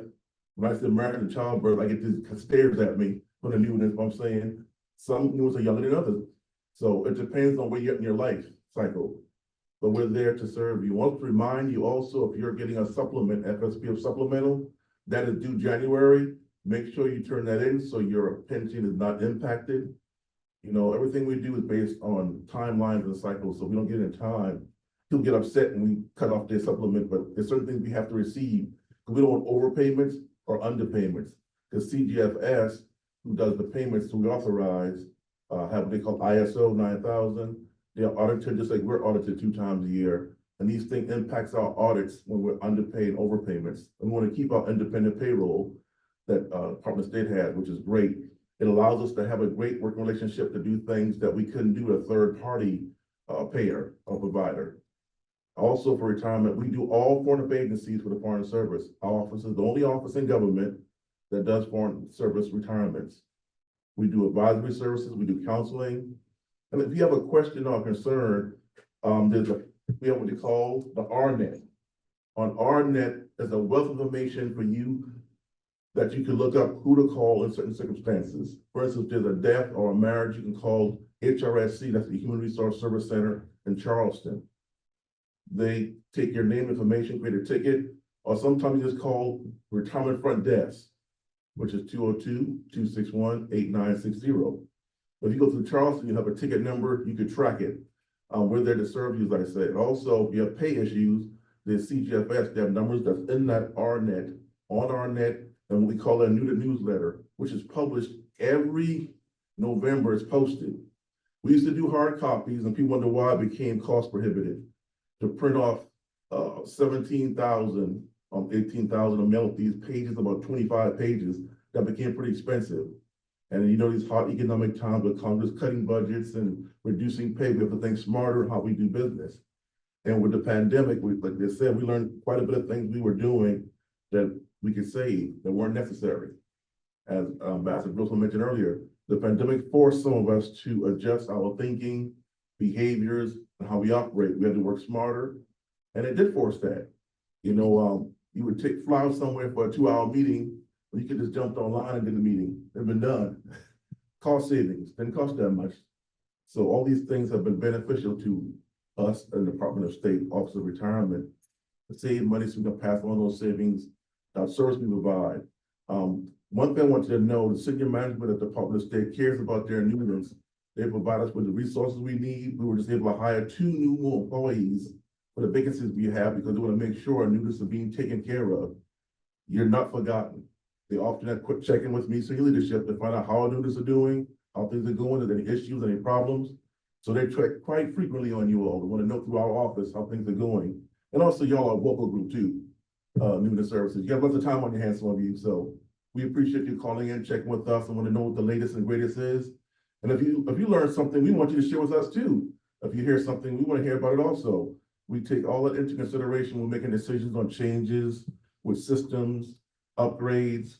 So it's important that we have a collaborative communication relationship. That's what it's all about, because we have you from what they call the cradle to grave.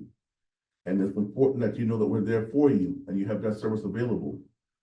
If you have tax forms issues, you can always call our office and we'll get you the right person in Charleston. So we talk with them weekly and daily at times, the folks in Charleston we work with, so we have a good relationship with them also. But like I said, with the Senior Living Foundation, we have a very unique and special relationship that we work so closely together, and that doesn't always happen that way. Also, with their health plan, we can also call sometime and say, look, we have a problem, can we work this out? And it's easy sometimes to do a phone call, then have to do about 10 emails and 5 letters. You just pick up the phone and say, how can we fix this? And then do a letter. That makes it so much easier. Like I said, we want to make sure you're getting the service you need. If you're not getting the service, please let us know. But if you don't tell us, then we don't know leadership in the RET. You know, if you send me an email saying, look, I've been trying to get a hold of someone, no one's answering, you can always email me. I'm pretty easy to find, caperse@state.gov. That's a simple email. And if you know how to cook, you remember capers is the stuff you cook with, little green spice. Some people say fruit, but that's capers. But I want you to know, I'm not gonna tell you what your titles late in the evening. And you know, when you laugh, that's a good thing, because you get, how they say, we get to carry you home. But I want you to know that we're there to serve you. That's the bottom line. That we want to make sure you get the services you need, your family, your loved ones, and that you have someone that supports you during difficult times. That's the most important thing. When tragedy hits or crises hit, sometimes you don't know what to do. You need someone to walk you through the process or talk you through it or help you with it. Also, divorce determinations. Divorces do happen.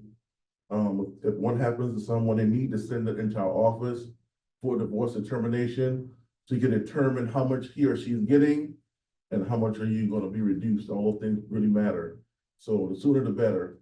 Like I said, we try to take out active employees, but also we have not forgotten about our newness. Like I said, we're over 17,000, approaching 18,000. We retire about 400 to 500 a year foreign service officers. So it's a growing population. So we want to make sure we have the resources there available to support those resources. And the department has done that by making sure funding is available. The retirement fund is about $20 billion. We pay out about $1 billion in benefits a year. So there's a lot of money involved, so that's why we're audited frequently. We have two annual audits, and then we have a 5-year audit, which is pretty comprehensive. And so far, the fund is at 80.2% solvent, which is really good, probably one of the best in government and private industry. I think OP might be at 60%, 50%, but we're at 80%, which means it's being efficiently, effectively ran and managed. But I'm gonna stop right there. I know it's late in the evening. For those who don't like to drive in traffic, or some of you want to be walking or Ubering or Lyft, but I have a long drive, but it's okay. I get to think, that's what I do my downtime, my unwinding and driving. So any questions now? I'll open up a question. Yes. First question we got from the audience was, any news on when OPM will reopen long-term care enrollment? No news on long-term care. I think they're having to revamp that program, because remember at one point they said they would never raise it, then to go back and change that. And one thing I did learn, all government doesn't have OPM long-term care. And the judiciary, they have their own long-term care program under John Hancock. So as you can see, depending on the agency or organization, some people have their own long-term care, FDIC, judiciary, then the rest of the government have OPM long-term care.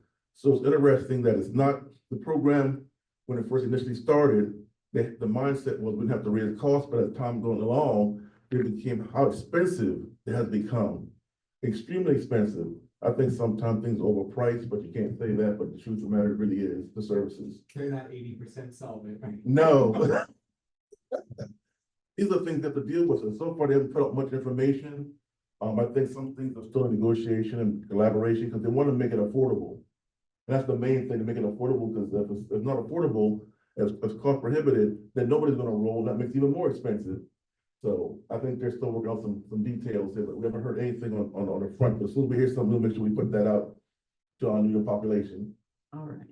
Next question is, can someone work for the US government after retiring as a contractor and still receive their pension? Their pension. That's about they can work after they retire. If you work as a contractor, yes. If you come back as a federal employee, as a retired foreign service officer, your annuity is suspended. So you need to let our office know. We've had people who come back to work for other agencies like DOD or somewhere else to work, and then tell us 2-3 years later, well, their pension was supposed to be suspended at that time. Now they owe the government 3 years of annuity payments, and everybody wants a waiver. Well, I can tell you now, that ain't happening. And you know, you worthily paid that, you know, CPS is the ones who make the decision on waivers, and there's strict requirements on when a waiver can be offered and authorized. So if you are thinking about employment, you can consult with our office or give me a call, discuss it. It's going to be a full-time federal employee again. Also, have they called REA, where you work part-time, up to 1,040 hours or up to 6 months in a given year. Then some people stop. That way their annuity doesn't stop when you're part-time. But if you're full-time, then it's suspended. And the difference is, and people confuse all the time, for civil service who get reemployed, their annuity continues, but their salary is offset by their pension. So the big difference between foreign service and civil service is how it is handled. Now, I do know they were trying to get some legislation passed so that, just like the military, when they come back to work, and the pension not offset. I know they've been pushing for that, for them to have, it was looking pretty good for a while, but then all chaos broke out, so we don't know. We're gonna stay hopeful that does make it through to the NDAA that says that when you come back to work in the foreign service, you don't lose your pension. And that'd be a big plus. I think that gets more people to come back to work also, who they need, the expertise and services. This might be a question for you as well, Kyle.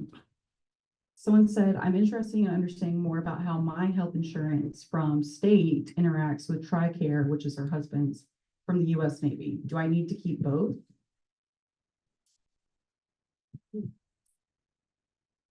I'll refer you again to the podcast and the recording that we've done on, if this is specific to Medicare, to look at that, but otherwise, if you have coverage under an FEHB plan, it pays first. TRICARE pays second for you. If your spouse is insured under TRICARE, they've got TRICARE. And there's TRICARE Prime Plus an extra. I'm quite familiar with, that those programs, Simplify Navy. Once you get to 65, those programs have, caveats in it about having to go to Medicare first. So you have to check very carefully. I don't think there's no such thing as having too much health coverage. I don't believe it.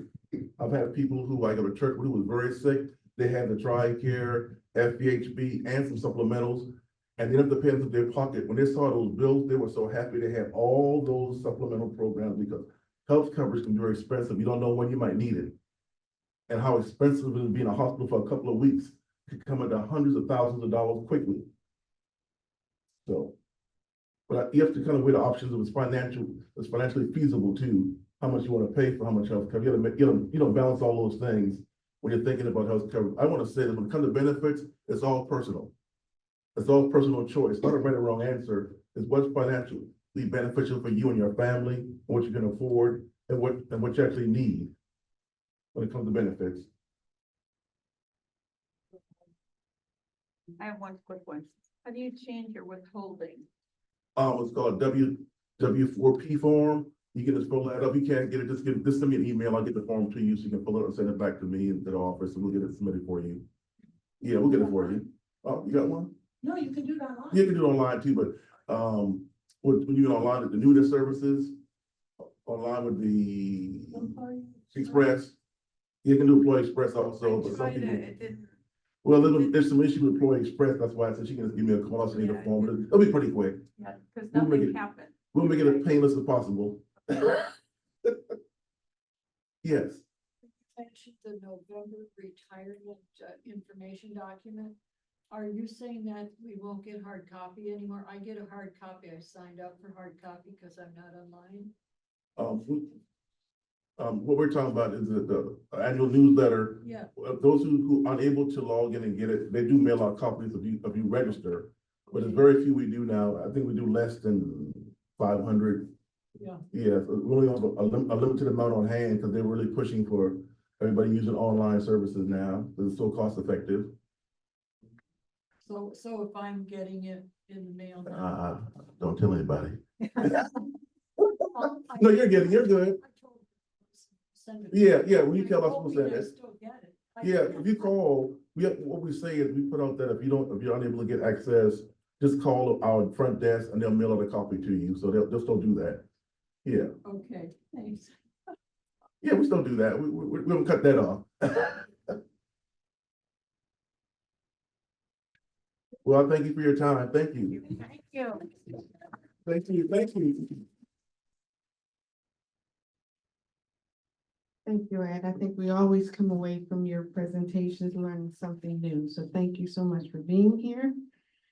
And I'm going to ask for Kyle to come back to the podium to give the closing remarks for a homeless countdown. Kyle, take us on. Stand between you and that Uber. I will just a quick comment on Mr. Capers and his team. You know, when we've had questions, when we've been trying to figure things out for the foundation, couldn't verify something, we do have those phone conversations. he'll pull in other resources, he'll check everything, and leave no stone unturned, basically, to see if we can get help to someone who who needs it and who has requested it. So a special thank you to Ed and his team at the Office of Retirement. But I want to share a quick personal story that we haven't shared today. Last year, I got the call.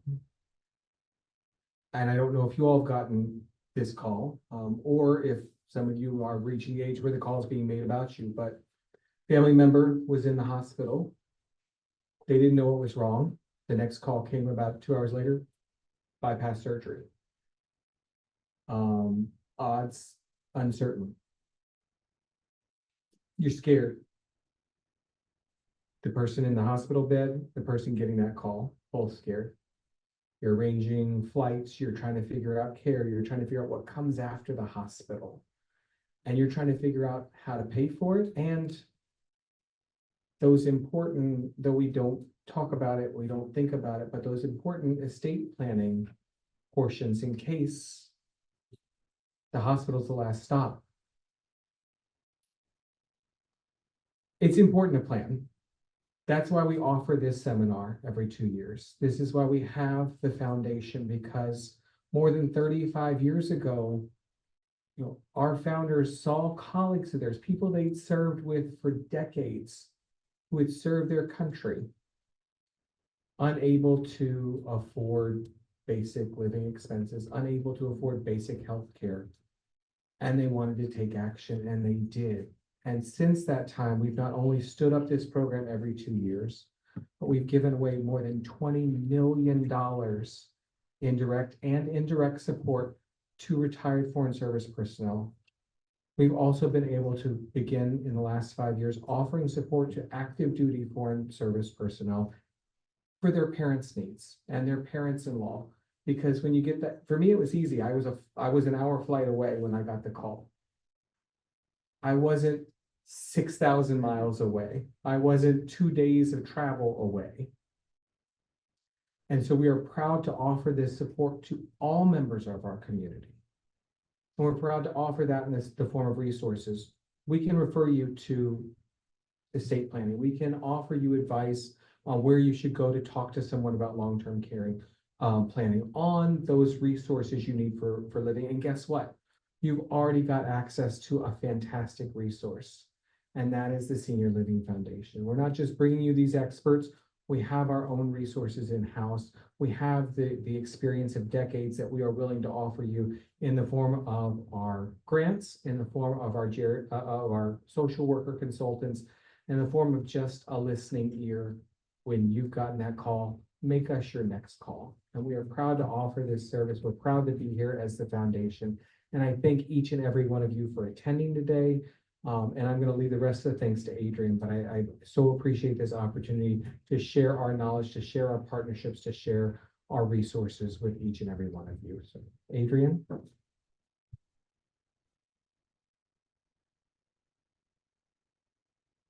Thank you, Kyle, for, as Ed said, bringing us home.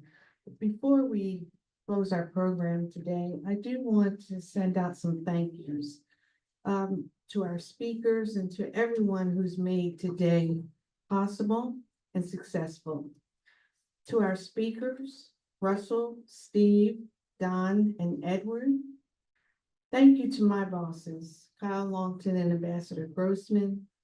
A special thank you to my wonderful colleagues who made today possible, and I hope that I don't leave anyone out. First, I'd like to thank the SLF team that makes sure that we keep things running smoothly every day. To Twinisha Johnson, our liaison for the foundation, and Mickey Anthony, the great outreach and communications team who are responsible for the successful planning of this event. Shanara Lucas, Brandon White, Brian Davis, Maddie Norton, Michelle Pangolin, Maya Thompson, thank you. And a special thank you to all of you for attending today. I hope that you found this program to be informative, and I please ask that everyone complete the survey to help us plan for our next Planning for Change event in 2026, and we hope to find you all there. Thank you so much and have a great evening.